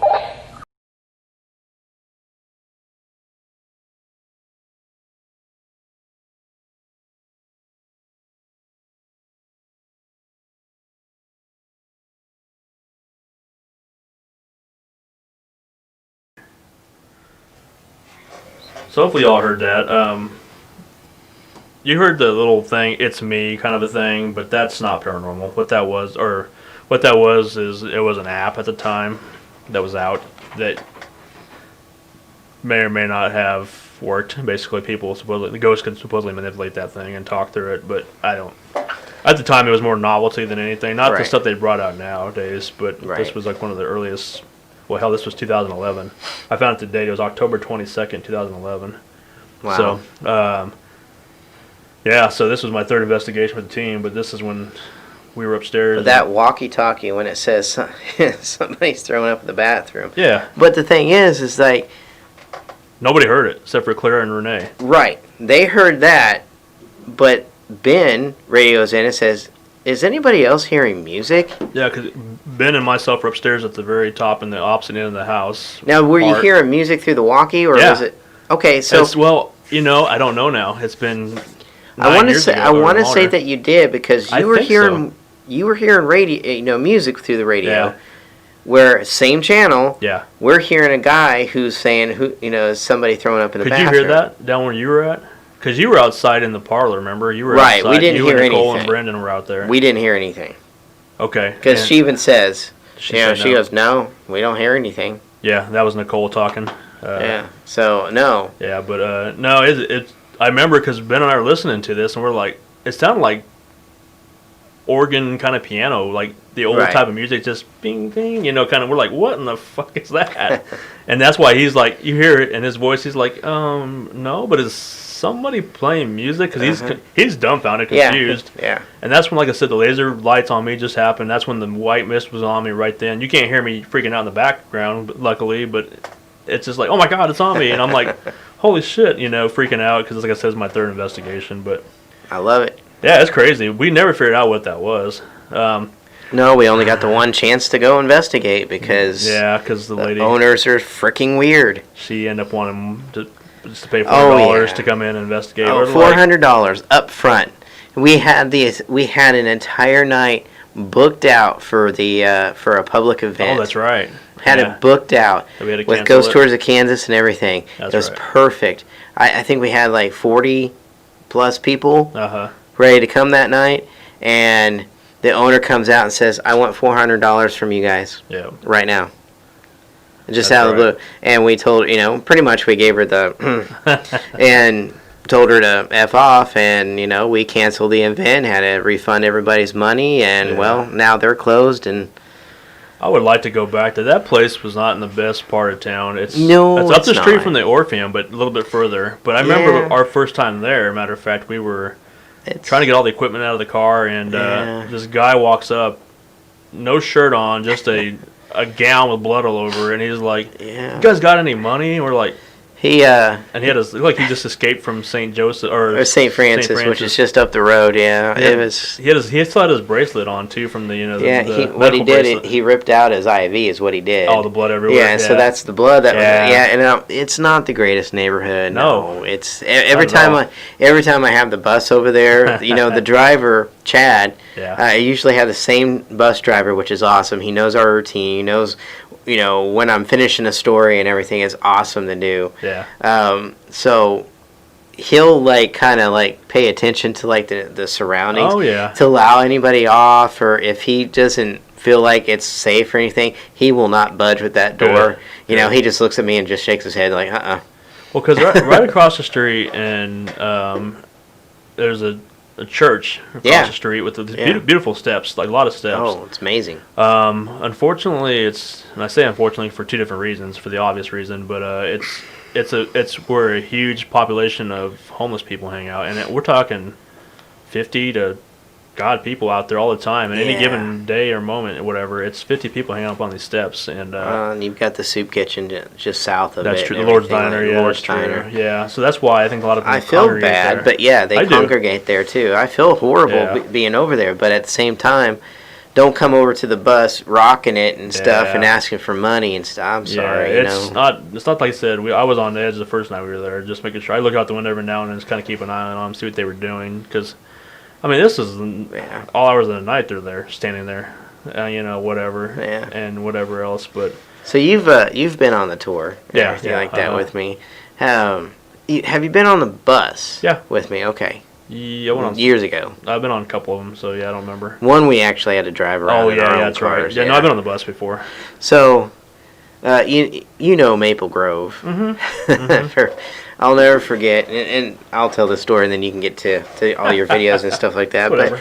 But you never know what's going to happen when you take a ghost tour. Right. And I try to live up to the standards of everything with it. I'll change stories, or I'll add stories and stuff like that of history to paranormal stories that I've learned along the way, or even experienced and Uh-huh. stuff. But nothing beats live action stuff happening.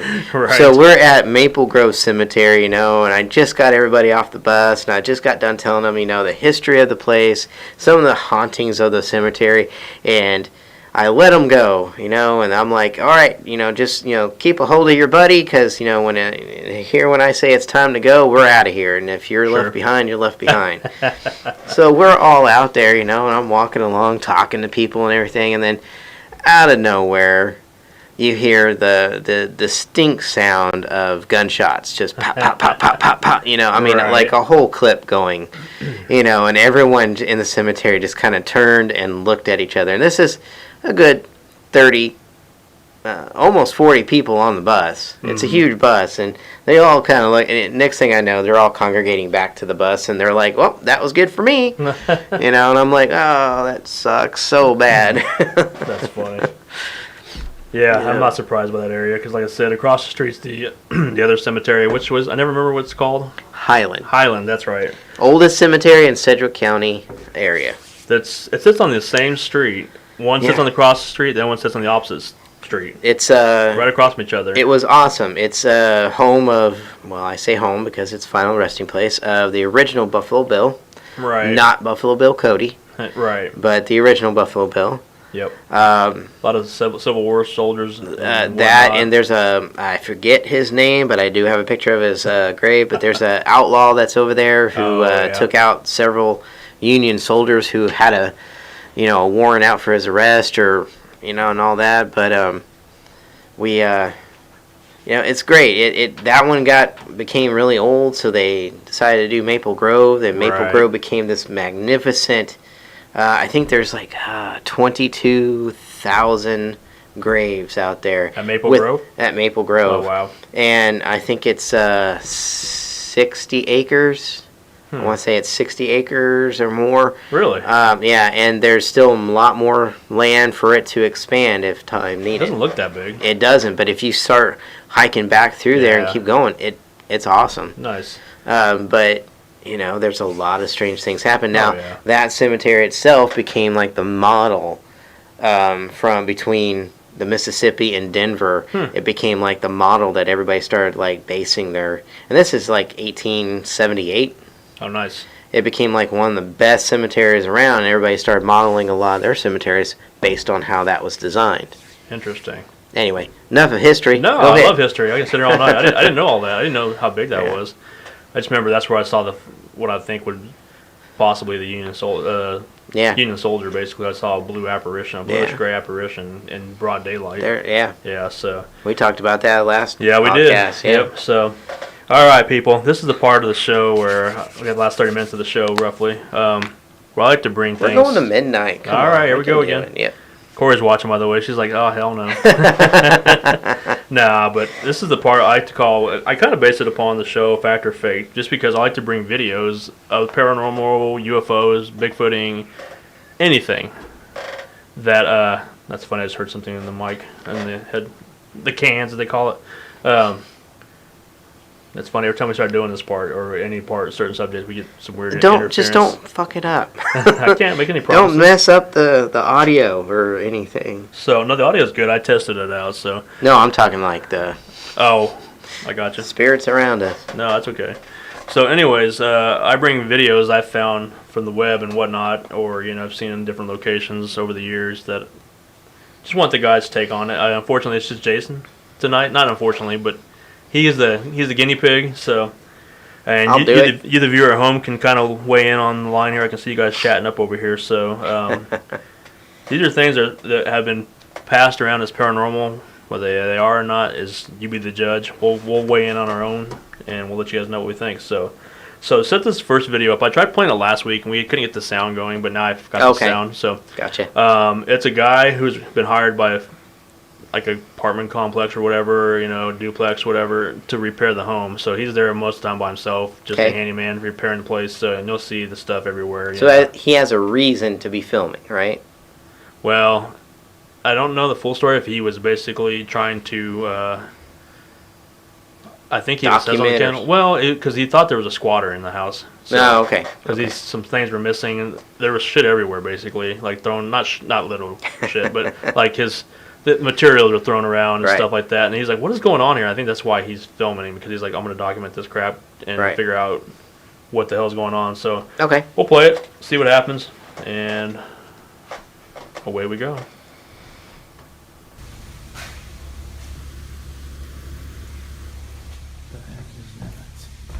Hello?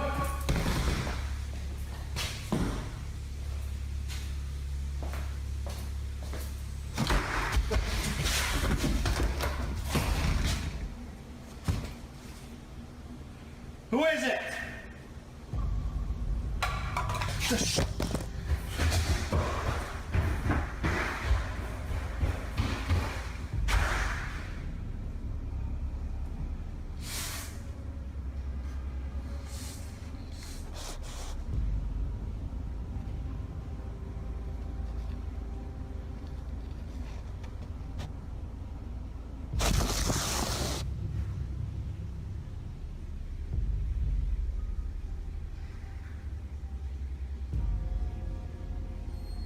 Eventually, the man works up the courage to come back and retrieve his dropped phone. The carpenter says that he will never go back inside the house again. He claims, quote, "There is something evil in that home." So, what do you think? Is this a real haunted house caught on camera, or just a really good fake?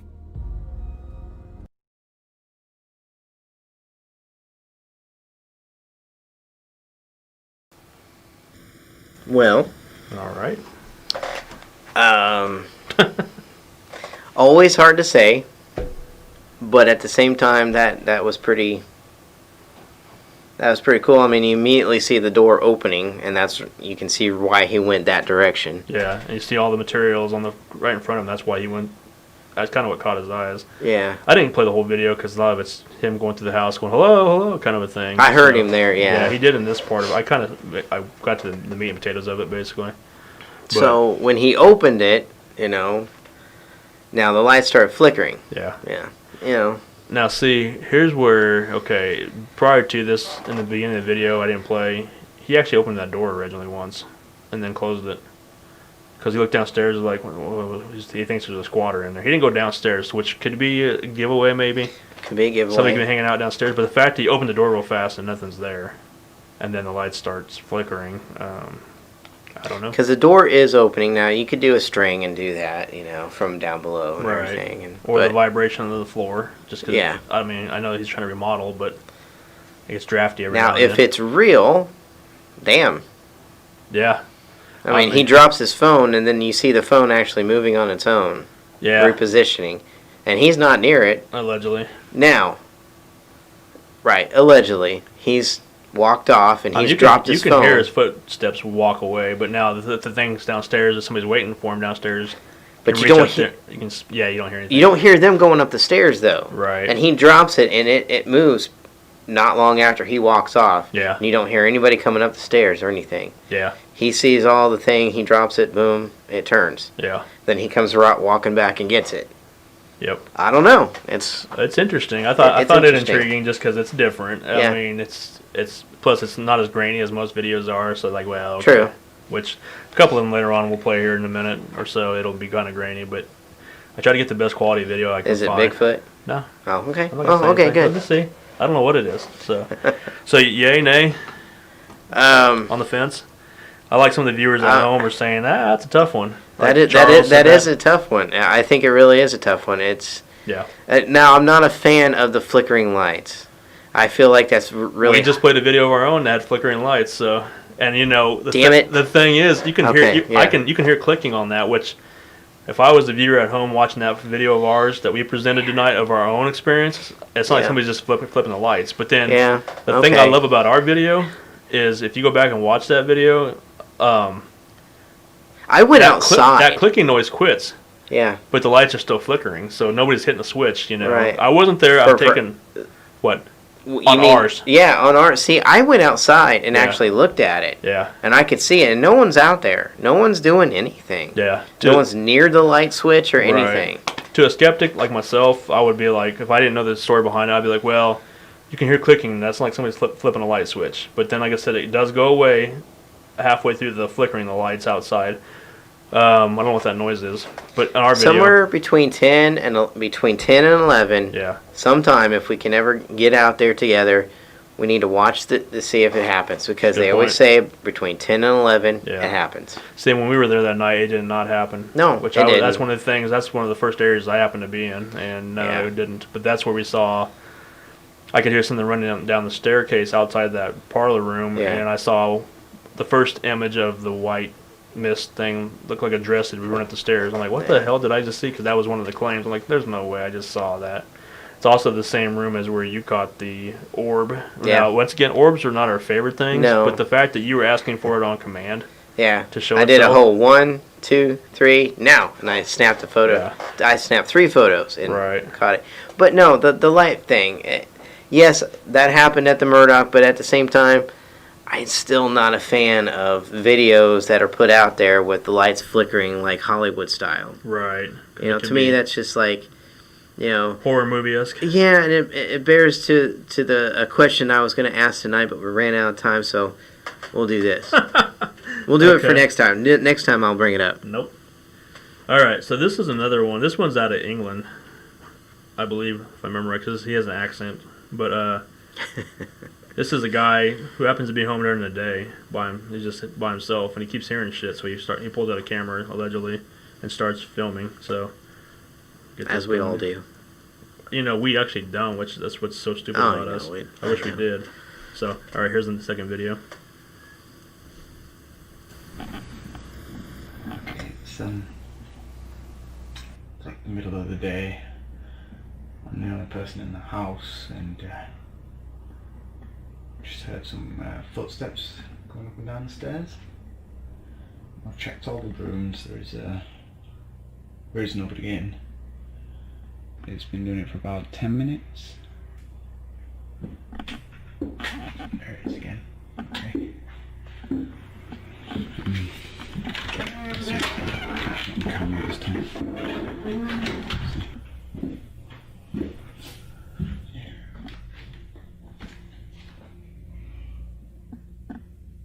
Nothing there though.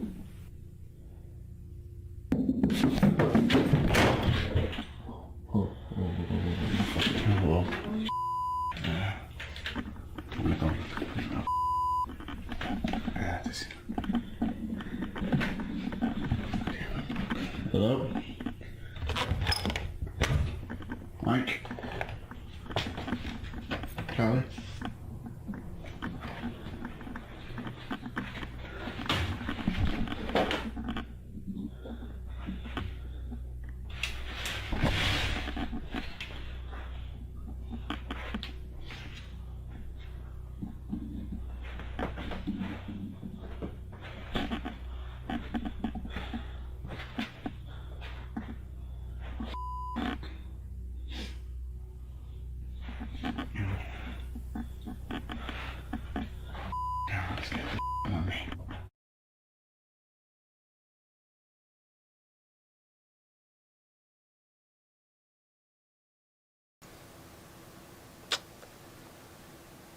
Oops, hit the wrong button. Sorry.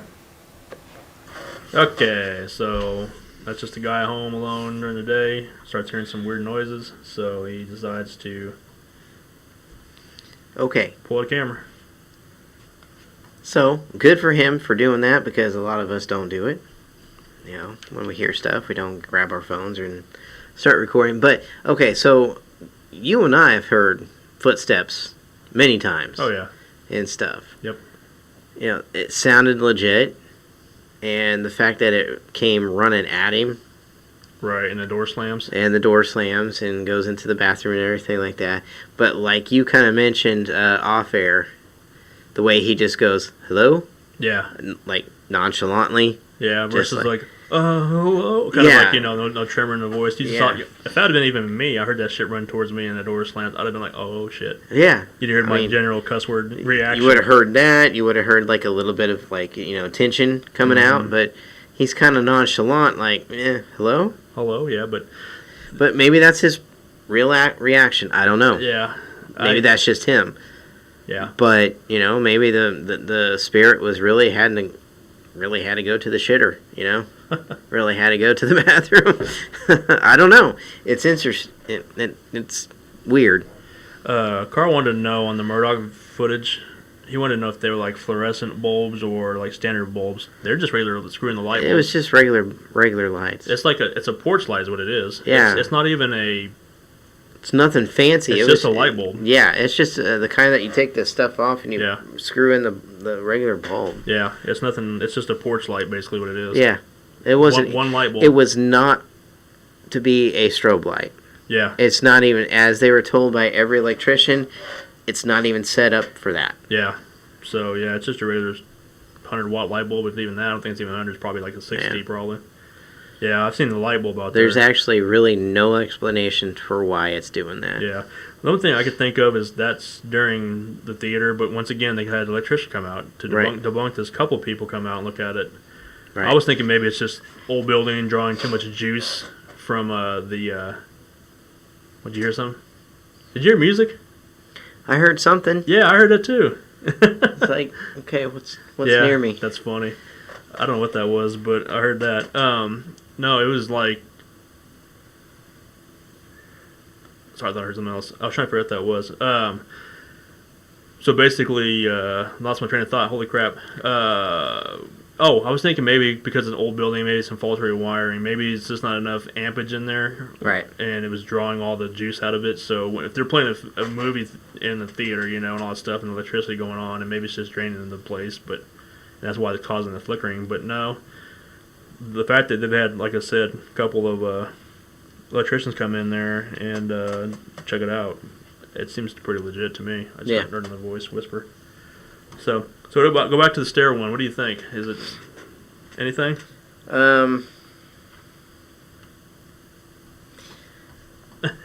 I'm gonna say probably not. Interesting. Legit.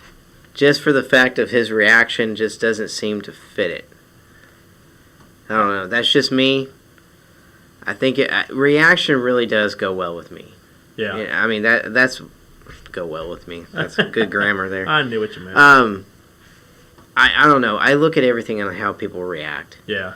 To things like. The thing is, I don't see any jump footage, like jump cuts or anything like that. Now, no. You can go back in and put any kind of audio underneath it. So the fact you hear the heavy footsteps on the staircase, and it runs towards him enough to where could be anybody hiding in another room, just kind of doing. Well, but the fact the door slams and he goes right into it, and it doesn't. There's nothing there. Right. There's no place to hide what he shows. Are you sure? Well, no. Is there another room? Didn't look like it. Is there somebody underneath that could be just doing this, Puppet master? It could be underneath the stairs doing that, and then he just reacts to it, and then... Could be. I mean, it's all anything. I mean, you don't know. He could, had a string on the door, and as he's turning around he closes it himself, I mean, there's different ways of... Yeah, fake everything. Fake everything. I don't know. I would test it. I like the footstep sounds, though. They sound legit, just like what we've heard before, but... I don't know, his reaction to, hello. Yeah, I would have been like, holy shit, who's this? I know. I'd be like, who the F is this, Oh, hang on. What the hell? How's that playing? I guess we're going to go to the next one already, because it's already playing. What in the freak? Way to go, Leo. I'm not even clicked on it, so how can it be playing? Weird. Okay, well, the next video is already playing behind us, so I'm going to play it up for real, and you guys can decide what you think. Now it's not going to play, of course. God dang it, why is that even playing? Anyway. That was bizarre, dude, because I'm not even clicking on it to play. There we go.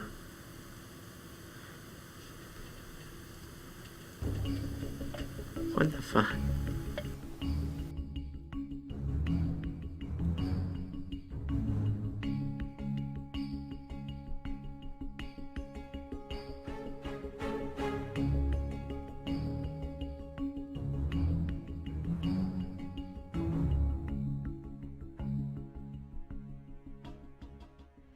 Now, no worries, the woman wasn't seriously hurt and only ended up with a sore butt.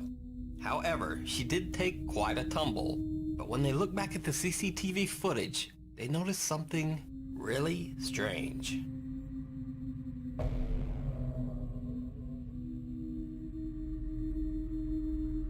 As the woman goes to step up on a crate, some unseen force seems to yank it right out from under her foot, causing her to take a hard fall into a store display. Store owner Imran Ali said on social media that it was, quote, the store's resident ghost. Now, I'm certainly not saying that this is a 100% real ghost video, but the fall this woman takes definitely looks real, so I don't think that was planned.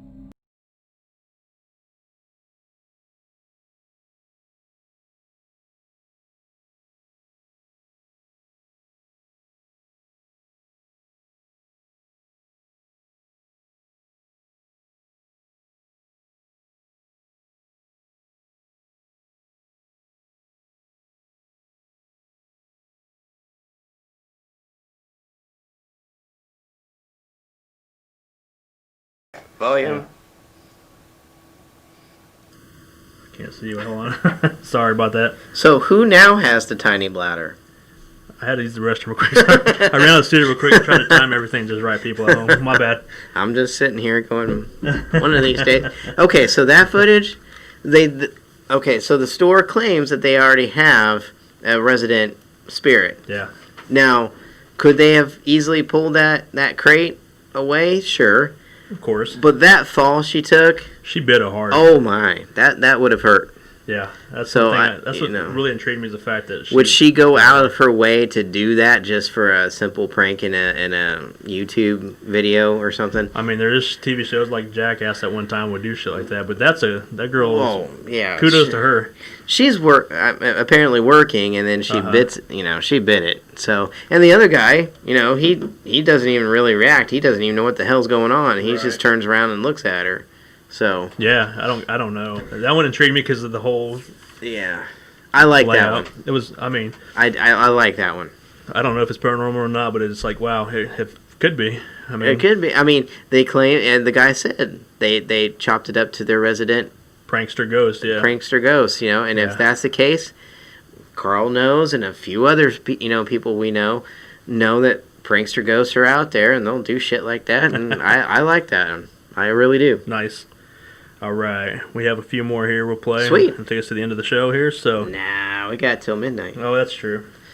Corey's out of town. I don't have to get home right away. Because the house is empty. No one there to talk to. Gotcha. All right, here we go with the next one here. 1 second. Probably already playing behind me. This video of a ghost outside of a haunted church in Eschel, UK.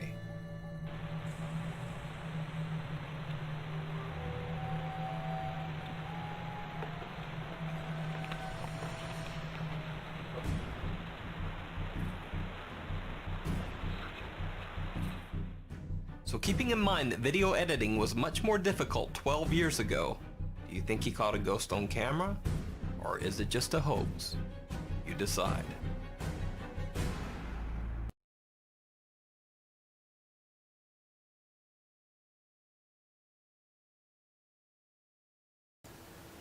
All right, we are back again. And, No, we're not. Oh, nope. We're not. I had the wrong buttons clicked. So, what do you think? I don't know. We're not on screen, though. Oh, shit. I'm too busy trying to click buttons over here. I didn't even realize I didn't transition back. My bad. I don't know. That's definitely a female staring around the corner looking at him. They quickly move around the corner, and first of all, my only question now, if I'm just looking at the footage, Yeah. I think it looks fantastic. He rounds the corner, and like I said, that I don't know what date that was. He said 12 years Yeah, I ago. don't remember exactly. But But that was a full body apparition, around the corner looking at him and everything Yeah. like that. Now, that being said, why was he filming? And why did he just have, Right. Yeah. where was he filming? Was he just filming that one section? Right. More detail to the background of the story, yes, that would be awesome. But that was a pretty cool looking. I did notice, and I hate to take it apart. There's one little part of it right before when he gets to the corner.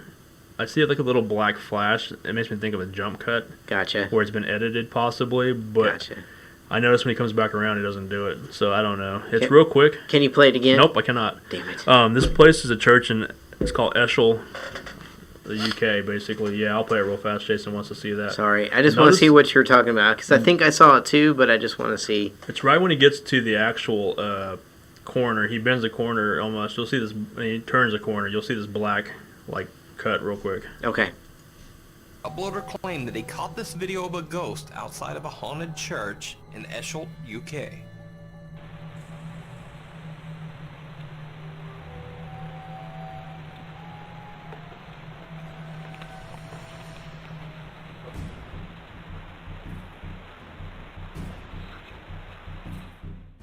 So keeping in mind that video was much more difficult 12 years ago, do you think he caught a ghost on camera?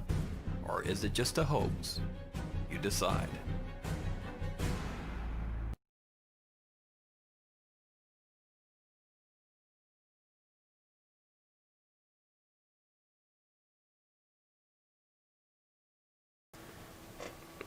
Okay, So, I don't know.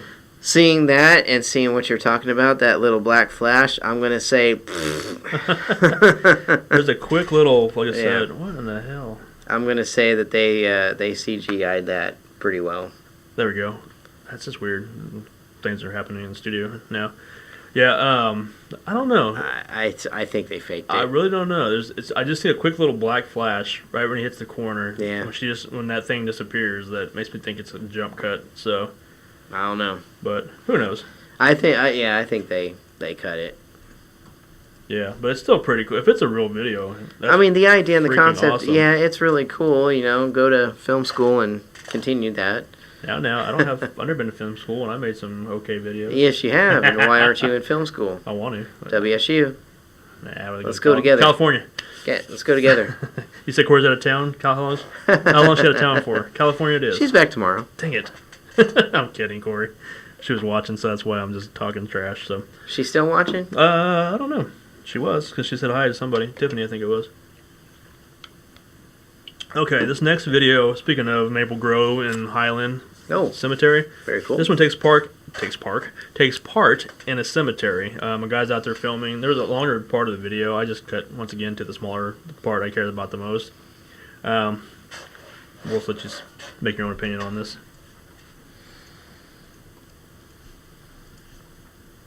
Frank catches something very bizarre on camera. I am heading towards the mausoleum area, which is right in front of me somewhere, right around there. And I'm gonna take you guys to check this area out one more time. Then I'm gonna try to see if I can head out of here because I'm pretty far from the car. All right, let me try this. There we go. All right. There they are right there. What is it? What the is that? It's like a black thing.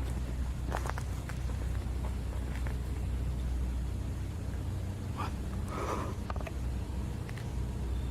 Oh my god. It's moving. Get the out of here. Oh my god, that was so creepy. I want to make sure I have a place to run. I'm gonna see if I can catch what it was that I just saw. Oh my god. Hello?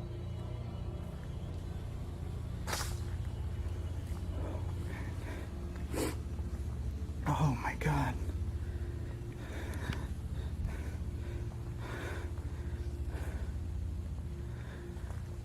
Oh my god, that was so spooky. And it's not even there no more. Of course it's not even there no more. I don't know what I just saw.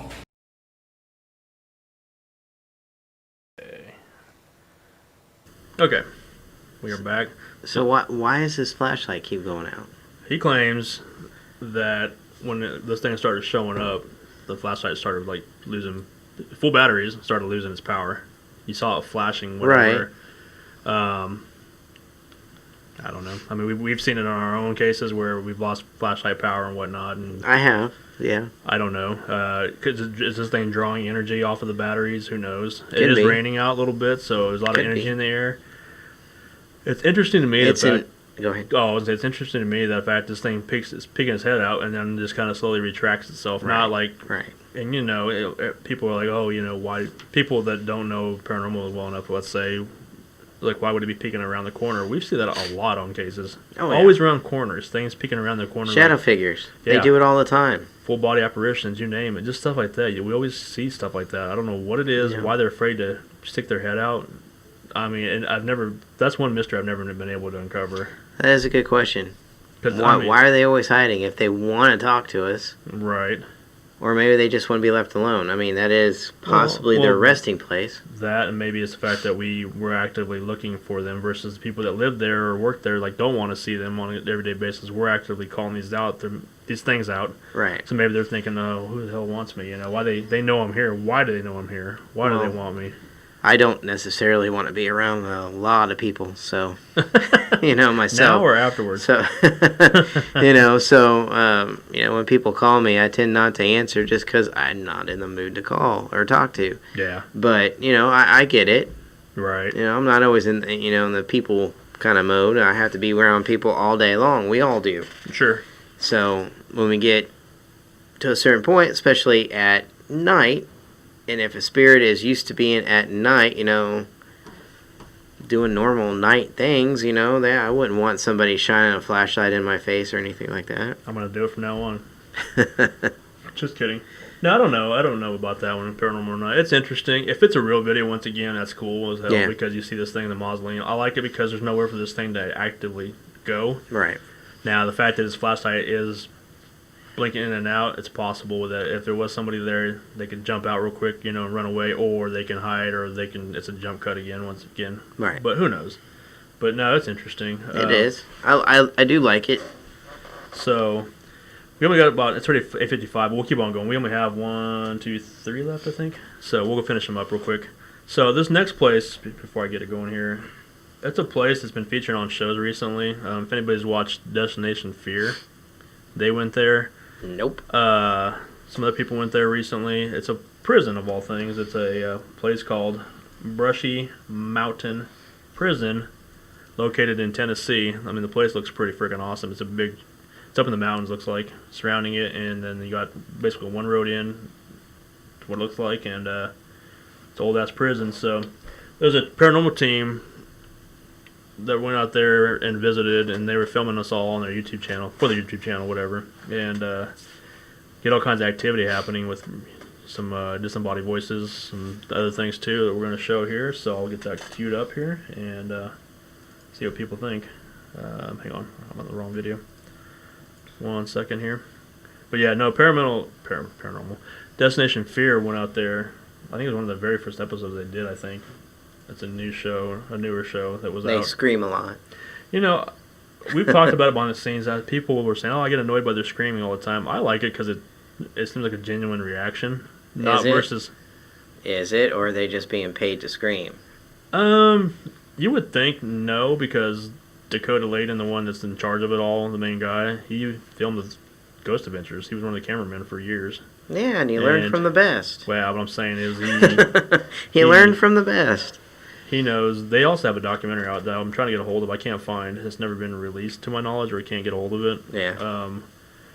That it's called Terror. I can't remember, it's called Terror and something. So he was just a cameraman for Zach and them. And actually, he won a contest to go investigate with Zach. He brought him and his dad went there, and he looked so young on the episode. They showed it recently too on Ghost Adventures.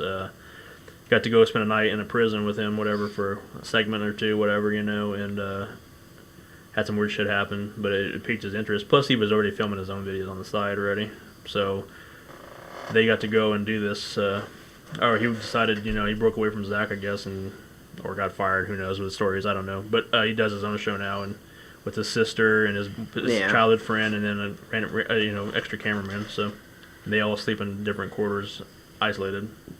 So, all right. So this next place is, like I said, Brushy Mountain Prison. That was featured on there, I believe, if I remember right. But if not, we're going to show you what happens here.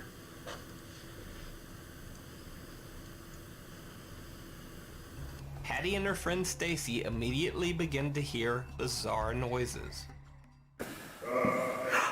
Whoa! I just heard a voice. Hello? Oh my God. Oh my God. I just heard that. Who's with us?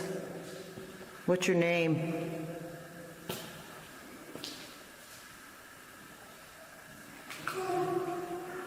Oh my God, you hear all that?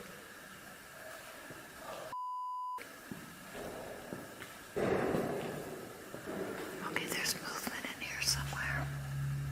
And then Patty captures this scary footage in the window of one of the back rooms. Hello, who's here? I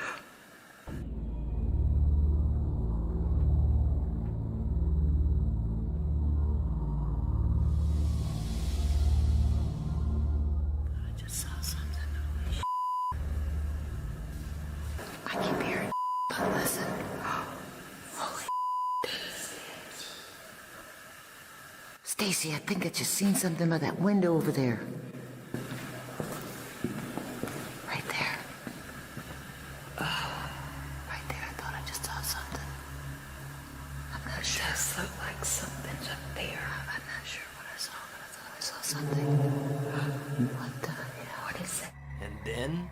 out of nowhere. Oh my God. Did you just freaking hear that? Hattie and Stacy have heard enough, and they decide to just leave the area.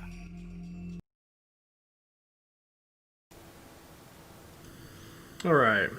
Well, it's a prison, like I said.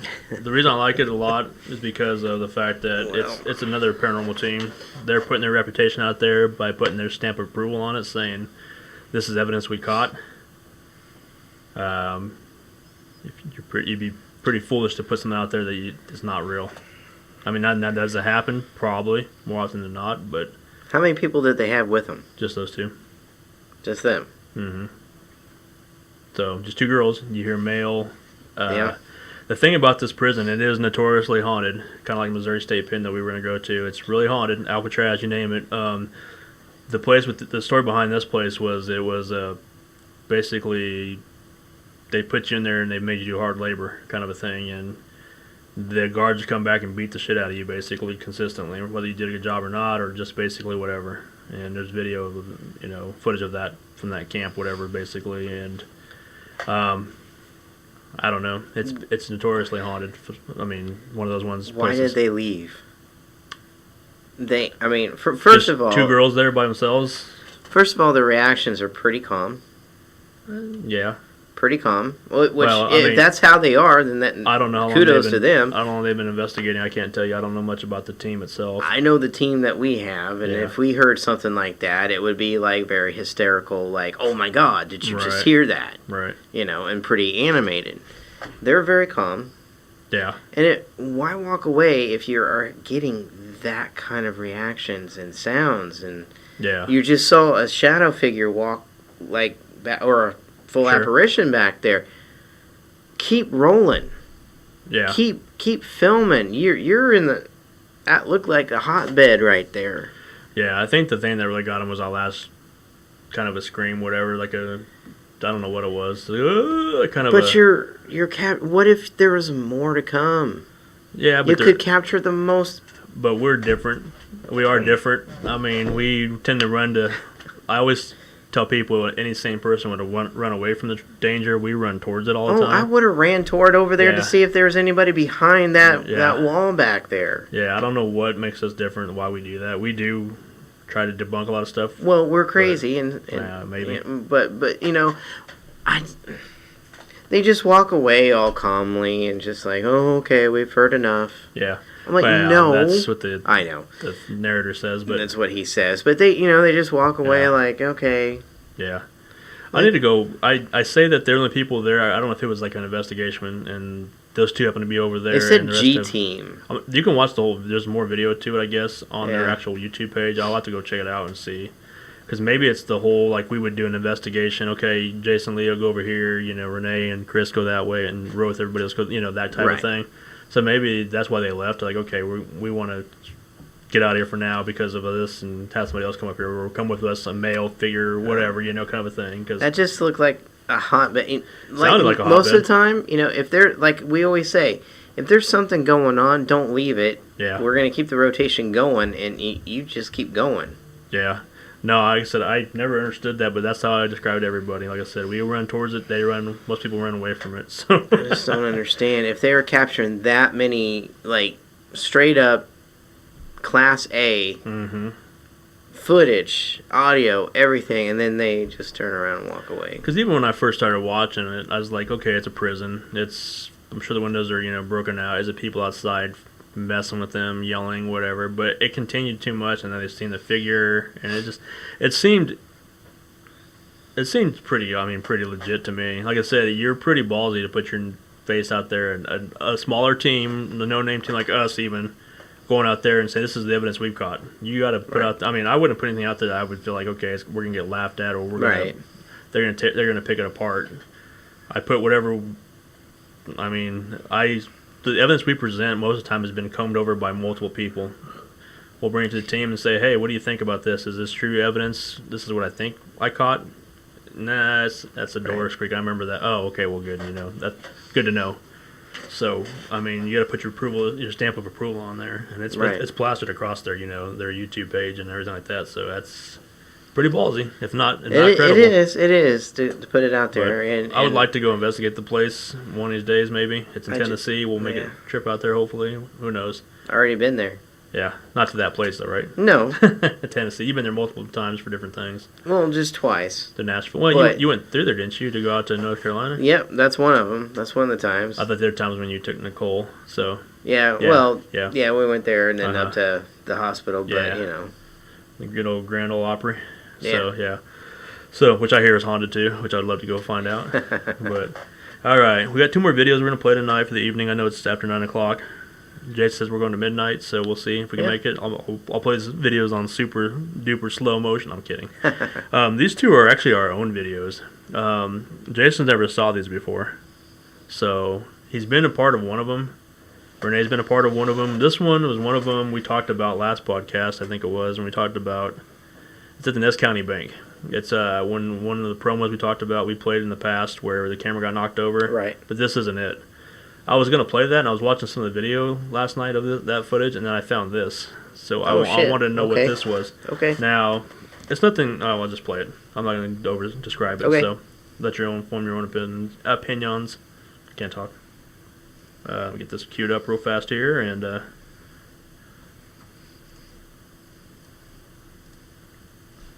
here we go.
Okay, so a shadow. Well, it was also an orb too, so it played real fast. It was kind of hard to see, I'm sure, but on the camera, and it's kind of hard to hear in studio, I noticed too. But on the camera, right in front of the orb, right in front of the camera, there's a orb that passes in front of it. But you also hear some clanging right after that, right immediately after. It's like I don't know. I took pictures of it, or screenshots of it, should I say, to point it out. So. Once again, I'm not a biggest fan of orbs, but the fact I heard movement after this, immediately after. So in the arrow that's coming on your screen, you'll see this anomaly, light anomaly. It moves from below the screen or below the camera, past it into the darkness. Now it's kind of hard to see there. Don't get frustrated yet. I have different things of it, so I changed the light of it a little bit here. And so it gets a little lighter. So like I said, the camera, it moves below the camera out into there's an open hallway right there. And this is the same area, which I wish I had the video right here, I don't have it with me, to where this thing tipped over a camera. It may even be that camera that's in focus right now. Reason I have a camera sitting there, because I had put my camera, I usually carry handheld cameras also, I had set it down and walked away or something, and this thing was happening to capture this camera and that thing in front of it too. So I'll have to play it for Jason off air. So this is what I'm looking at here. This is magnified a little bit, so it's blown up a little bit bigger. It's not your typical circle. It's a kind of a weird blob-looking thing, like a, I don't know, a sponge, we'll call it. And then I have another version of it here. 1 second. Now, I'm not saying it's paranormal. It's just intriguing that I can hear sound going also. So this is on black and white, grayscale as they called it. And then lastly, I'll play it one more time, or I'll blow it up one more time. I think I have it magnified. So, I don't know. Like I said, I'm usually not a big fan of orbs, not at all, by any means. It's just the fact that it passes in front of the camera, and then at 429 on the screen, and then you hear like a sound right after that. So now that I played this real quick for you, I'll play the video one more time so you can see it in real time. Keep a notice of the counter at the very bottom. 429 is when it happens.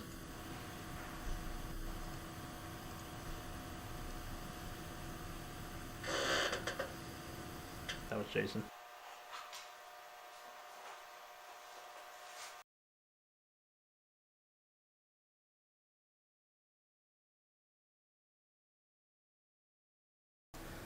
Huh. Actually, I didn't see it that time, but because Jason moved. I'm sorry. No, I'm not mad at you. Okay, now what the hell? There it is. You're not there. I know. I'm like, why am I not there? Okay, so that was just a quick one. That's not one of our best ones, but it was just intriguing that I found that even happening. You just had to be looking in the right spot to see that. Well, I didn't even capture it. I mean, I put my camera down, and I don't know where I went. Right. To the restroom or somewhere, because that's on floor actual number 2, but there's a basement also too that's part of this building. This place is four stories. Right. And this is the part where the old apartment complex is. This is we set up a DVR station that night in the elevator bank, where just in a room. That's why it's a little bit brighter, but it's also on a, what do you call it, night vision camera. That's why it's kind of purple in hue. But yeah, I don't know. It's something that just intrigued me, but I don't know if it's paranormal or not. It's just the fact there's a noise too that kind of caught my attention. So, real last here. Yeah, after the shadow sound stops as well. Yep, there's a sound that happens. Yeah, that's one of the viewers asked. So, this last one, and it baffles me when we do investigations because this was a thing that happened in Oberlin. This is the home of the people we talked about last week, where the kids wouldn't look us in the eyes. Right. With the Hat Man, we think possibly and whatnot. This is footage Jason's ever saw. I have another camera angle of it from my own camera that Jason's holding. This is a camera that Renee was happening to be holding. It's in night vision again, full spectrum, so it has a purple tint again.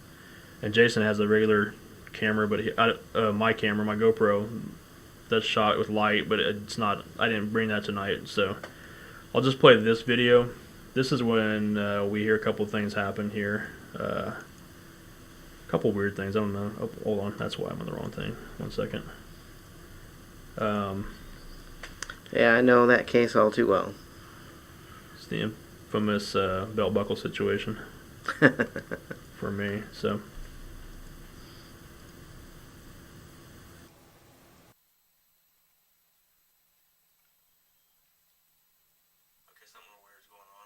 What? I have a belt on.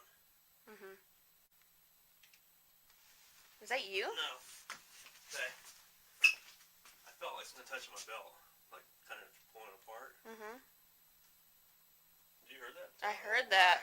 That was loud. I'm trying over here. I'll make sure that nothing was down here. Let me jump up. I wanted to know what it was because I felt it twice on my belt buckle, like this right here. Not a belt buckle. It's just this leather part. The fuck was that? That's a shotgun. Was it? Yeah.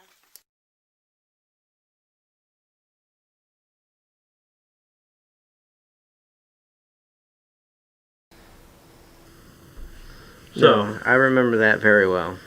I need to play the GoPro camera because the recording's a little better. I don't have it with me tonight. I'll try to bring it for another night. But the whole thing was, you see me laying on the ground. What I was doing was reenacting what used to be bunk beds there, and this is the story we told last week about Oberlin with the Hat Man, where this thing would come in and possibly sexually molest the oldest daughter, the one that ended up in a like a mental asylum for a time being. afterwards. They had the long fingers on the thighs, unfortunately. Yeah, and almost like scorched in. that Renee had happened to her when we were there. We saw Right. it the next day, and You took pictures of it. yeah. So I was, like I said, laying on the floor reenacting the whole thing, kind of, where I told Jason, here, hold my GoPro. Renee had the other camera ready. And I'm laying there, and you can't really hear the noise, but on my GoPro you hear it better, where you can hear, like, my leather belt getting, like, opened up, like somebody's going to take my belt off, Right. my pants, whatever, which was bizarre in itself. And then, so that's when I'm like, something weird's happening. You start hearing me, and then I hear that. Oh, yeah. I hear that bang. So I jump up. I'm like, okay, because I'm thinking it's this thing, whatever, is trying to get our attention.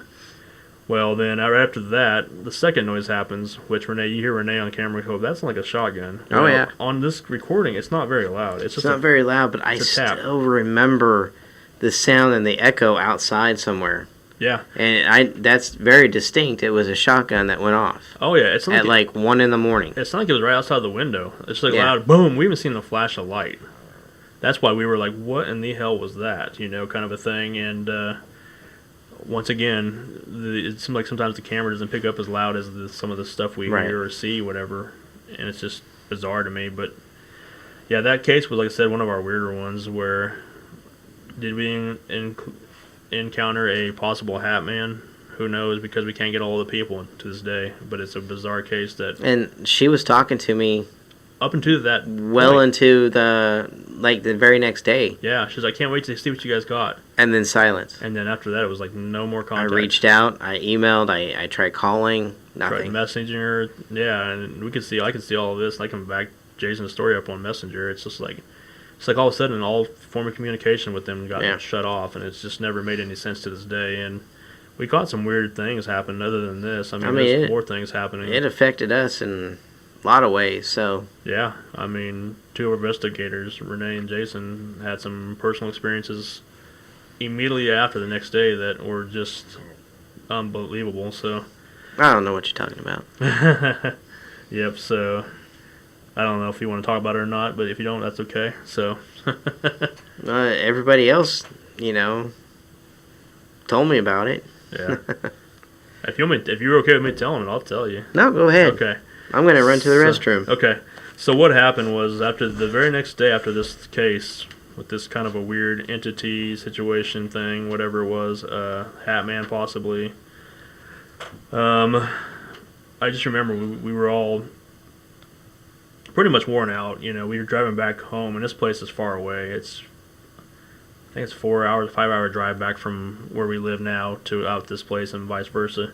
So coming back, we're just drained, and we're driving, and as we get further away from this place, this city, this town, this home, everything, I remember Renee calling me because she drove separate back to Dodge, and we drove back to Wichita, and I remember she was just telling me, she's like, man, I almost couldn't see because she was driving by herself. I almost couldn't see, you know, my eyes started playing weird tricks on me, like she was getting like these weird, like prisms that she had to pull over for a little bit because she couldn't see. And that's the further away she got away from this place, which is kind of odd, you know. At first I'm like, well, maybe you're just tired in my mind, you know, and telling her this and whatnot. So she finally makes it back home, and she notices that she's just real irritable, like, around her family. Like, she doesn't want to talk to her boyfriend and her kids. They're there. Like, everything they talk to her, she just wants to, like, tell them basically to F off and get away from them kind of a thing. And she's just frustrated by every little thing and just real agitated, irritable. Well, as we drive back separately, it's Jason, myself, and then Roth and a couple people were behind me, and then there's about, I think, 3 carloads of 6 total investigators going back to Wichita. We go back to Roth's house, and we start unloading everything, and I just noticed Jason, as we were getting further away from the place, he's acting a little bit odd, just different, like not his usual self. Jason, you know, is joking, laughing, kind of a guy. Well, as he gets further away, his demeanor changes. He gets real quiet. He's kind of standoffish. You get back to the house, Roth's house in Wichita, and all of a sudden, you know, people come up to the window and like knocking on him, like, you know, bye, Jason, kind of waving to him, and he just was dead focused straight ahead. All of a sudden, he just turns his head to the right, real kind of slow, nonchalant, glares at him, and then doesn't say a word, and then looks back straight ahead again. I'm like, what in the fuck is that? that's not Jason, whatever, you know. So, days after this, they had the lingering effect of just agitated, irritable, and Jason's coming back in the studio right now. Maybe we can tell you a little bit more of his feelings, but yeah, he just seemed. I kept checking on him day in and day out. Both him and Renee, even Jeremiah and I were talking to him. We were going to do a full-on cleansing of them just to make sure they're okay. But we worked some things over the phone with both of them and whatnot. But it's just the fact that they just seemed like they. I don't want to say they got possessed. They just got affected by this location, and it was the most bizarre thing I've ever seen from either one of them. That's not their behavior. They both talk a lot. They're both, outgoing, and they just both completely shut down and became different people and real aggressive and angry. So, do you remember anything from that, Jason? I just remember being very pissy. Yeah. I remember I went to work and I didn't even want to talk to anybody. Not that that's anything out of the ordinary. Yeah. No, but normally, for my coworkers and everything, I'll go to work and I try to make the most of my day by joking around. And, Right. and you work together, you might as well be a family together. Sure. I remember, you remember Jeanette? Yeah. My boss. Mm-hmm. She said it was the oddest thing watching me walk in, not say a word to anybody. I wouldn't talk about the case. When asked about it, I just kind of shrugged my arm, shoulders, and was like, whatever. Yeah. I didn't want to talk about it. I didn't mention anything. I just did my job. I wouldn't talk to anybody. Just sit there, clock out, go home. Yeah. And I don't even remember, how many, and going home, I was angry and just upset and just Right. anything made me just agitated the hell out of me. I mean, just looking from the outside looking in, it reminds me of like you were in a trance or a state, even days afterwards, which, going back to our initial reaction with the kids, I mean, they kind of had that same trance-like state. I just thought about that right now. I know, that's true. That's true. They wouldn't even make eye contact with it. It was just a quick once-over look at me, like, okay, yeah, I see you there, and then I keep on moving. It's like this thing has an effect on those around it. I mean, it was bizarre, and who knows what happened to these people now. I wish I could find out. We'll go back eventually to this area. And you have footage from when you when you and Jeremiah came over and... Yeah, I don't know if you want me to tell you about that or not. We end up... No, that's okay. We end up having to do a full cleansing on Jason because of the situation. Even when we got there, I started filming from the minute we walked there, or we got there, Jeremiah and I, to his house, to Jason's house, and we did a full-on cleansing of the whole place, and I was capturing on video things of... I just remember you both said when you walked into the apartment that over in the corner, it was just very dark, and you just felt like there's something over there in that corner. It felt very heavy. The minute we crossed that threshold, yeah, just felt like you couldn't breathe, like you were being suffocated. I mean, there was just something in the air was just felt real heavy, weighing you down, just real aggressive, kind of a darker thing. And I remember just the whole thing. Like I said, I'm filming Jeremiah while he's cleansing, and I'm hearing voices and just kind of weird, odd noises. I don't know what they were. Not really necessarily growls, maybe voices and stuff. Just kind of some odd chants and stuff. It was kind of weird. Bizarre, unusual. And kept seeing orbs and mists and things and just shadows flying in front of the camera and whatnot. Just some weird shit. And then I remember going into you guys' bedroom, and Nicole was laying on the bed, and you were sitting on the floor, and you're holding her hand, and Jeremiah's going over his, his thing, whatever, doing his thing, and his blessing. And basically, you can see with the moment everything just lifted. I remember you were just like, it's like you hadn't slept in days, but then you were just like, I'm at peace, but I'm so tired and relaxed, and just your demeanor, it changed instantly. So now, did we push this thing on, hopefully, back to where it came from? Not necessarily out of this world. I'm talking about to Oberlin, hopefully. Released it onto the world? Well, back to it's where it should be, kind of right. This location. And maybe that's why the people, we can't get a hold of them. I don't know. It's just bizarre. It's one of those unending... It's one of those cases that don't have closure yet. Right. That I would like to go back and try to find out. Well, and I which wish we would. We're you going know? back to the area. Like I said, this is the location where we have so many cases out there. They want us to come back. And is that you? That was me. Sorry. Okay. Heard a bang. Sorry. But anyway, it's intriguing. The town itself is intriguing to me, and I don't know. We'll go back. They've been wanting us to come back. It's just, I hate the drive. It's just a long ass drive. It's like 5 hours away, and it's just like, But we're here for the client, not for myself. So I will definitely sacrifice. Now, the thing that always stood out to me is like, why didn't it affect me versus you two? And I have my theories behind it. Are we the weaker ones? If you want to look at it like that, kinda. I mean, you guys aren't in tune as much with the things that go on, I guess we'll say, or you don't know how to defend yourself, I guess. It like attacked her. Yeah. Physically. Oh yeah. Attacked me mentally, and then her too. Mm-hmm. Right.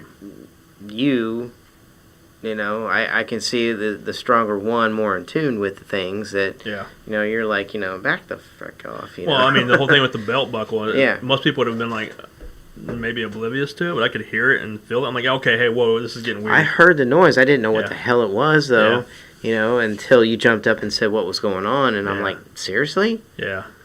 So, when it's just like, I'm not going to let that happen. It's a city that is awesome. Yeah. It's a city that is also very sad in the fact of, since day one when we got out there's people contacting us about the amount of suicides happening out there. Yeah, and it's not that bad of a town. No, it's but when I kind of a cool town. When we first rolled in, though, I could just feel the heaviness of the town immediately. That's what everybody said. Yeah. I went in there and I'm like, the sun was shining, but it was like not bright. It was kind of weird. It was kind of like something out of a TV show, a hazy kind of look. But people were nice to us immediately. I mean, we went to go eat. First thing we went and sat down and ate, and they were like, "Hey, how you guys doing?" Kind of a southern town. Everybody was good. It's just. You can just feel the weight of the world. Has that aura around the whole town, yeah. And I don't know if that's what plays a role into everything that happens there, because there's a ton of suicides that happen, and I don't know why it occurs, but I don't know. But we'll revisit those cases and things like that in future episodes. I think it's about that time to wrap up. We went over almost 30 minutes, but absolutely. I mean, we can go all night. Jason and I, we have stories for days, and I mean, there's evidence. I haven't even cracked the vault yet. Some of the stuff like tonight, I played for Jason. He never even heard or seen, and it's not that I'm hiding it from. It's just that we haven't really had a chance to. We did this years ago. Jason and I sat down in his basement, and we went through all kinds of evidence that I had collected. He was just It's before you ever got the team. He was just astonished with the stuff I was playing. He's like, I never knew you had this stuff. Right. And some of this stuff, he's like, I never knew you had this stuff now. It's just that we don't have time to sit there and go over it. It was just stuff in full. Stuff you had like from your own recorder and stuff that wasn't taken serious by the team at the time. Mm-hmm. Which always irritated me that you had some amazing audio and evidence to like share, but it wasn't given. Yeah. Which just always bugged the hell out of me. So Yeah, that's why I hang on to all of that stuff, because I'm like, who knows, man? I mean, it may resurface one day again, these cases and stuff, and we've only had one or two closures, I mean, and that are real solid closures that I can speak of, and one of them we talked about on a previous episode about a month ago with the Benton case with the son end up, getting, unfortunately, killed, whatever, by the police and stuff because of his actions and whatnot. But I don't know, crazy stuff. This is why we do this stuff, to help clients. I mean, help you, the viewer. We never know what we're stumbling into. Sometimes we hear the claims. We try to make you coexist basically in the location you're at. We may not get it sent away all the way, or we kind of ask you, what do you want us to do for you? I mean, do you want us to try to move it on, which we can help do with some of our cleansings we do and whatnot, but I mean, we can try. That's all we do, is we're here to help you. So, but wow, what a fun, interesting, fast night. And that's fun. I like bringing videos, and I'll bring more to the table as much as I can if I can get them in time and whatnot, because there's a ton out there that.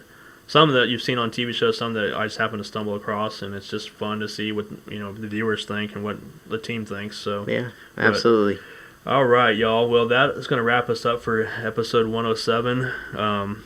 Thank you for joining us. We'll try to keep it more regular on Sundays, hopefully, because it's just easier for the team to show up too. Yeah, that way Jake and Dan can show up and be a part of this too. Definitely. So get rid of got past the holidays and everything. So we'll hopefully be back together Sunday. Yep, definitely. I'll be available. So I just want to throw out there one more time. Coming up August 1st, we're going to be doing our actual official 100th episode at a location. Kind of our 100th celebration type thing. Yeah, where we're going to basically go in and investigate. We're going to do some experiments. We're going to do all kinds of stuff that are going to test our limits. I'm kind of interested to see how Jake and Dan do. You know, Jake, I know, has been dying to do some of these experiments and everything like that. I'm dying to see how he turns out with this. Some of the stuff we're going to do is old, some of it's new, some of it's we'll just bring to the viewer, so stay tuned. So, in the meantime, make sure you hit like and subscribe to our channel. Make sure you turn notifications on, that way you go live with us, especially for the 100th episode, or what the celebration we'll call it. You can see when we go live that night, so behind the scenes footage and whatnot. Otherwise, if you're on YouTube, make sure you hit that little bell, that we get notification turned on, and subscribe to the channel. Make sure you tell a friend. Tell a stranger. Make sure you wear a mask when you do it, though. So, just kidding. So, all right, guys. We'll join you next week, this coming Sunday, with another all-new episode of Cryptic Heartland. See ya. Good night, y'all.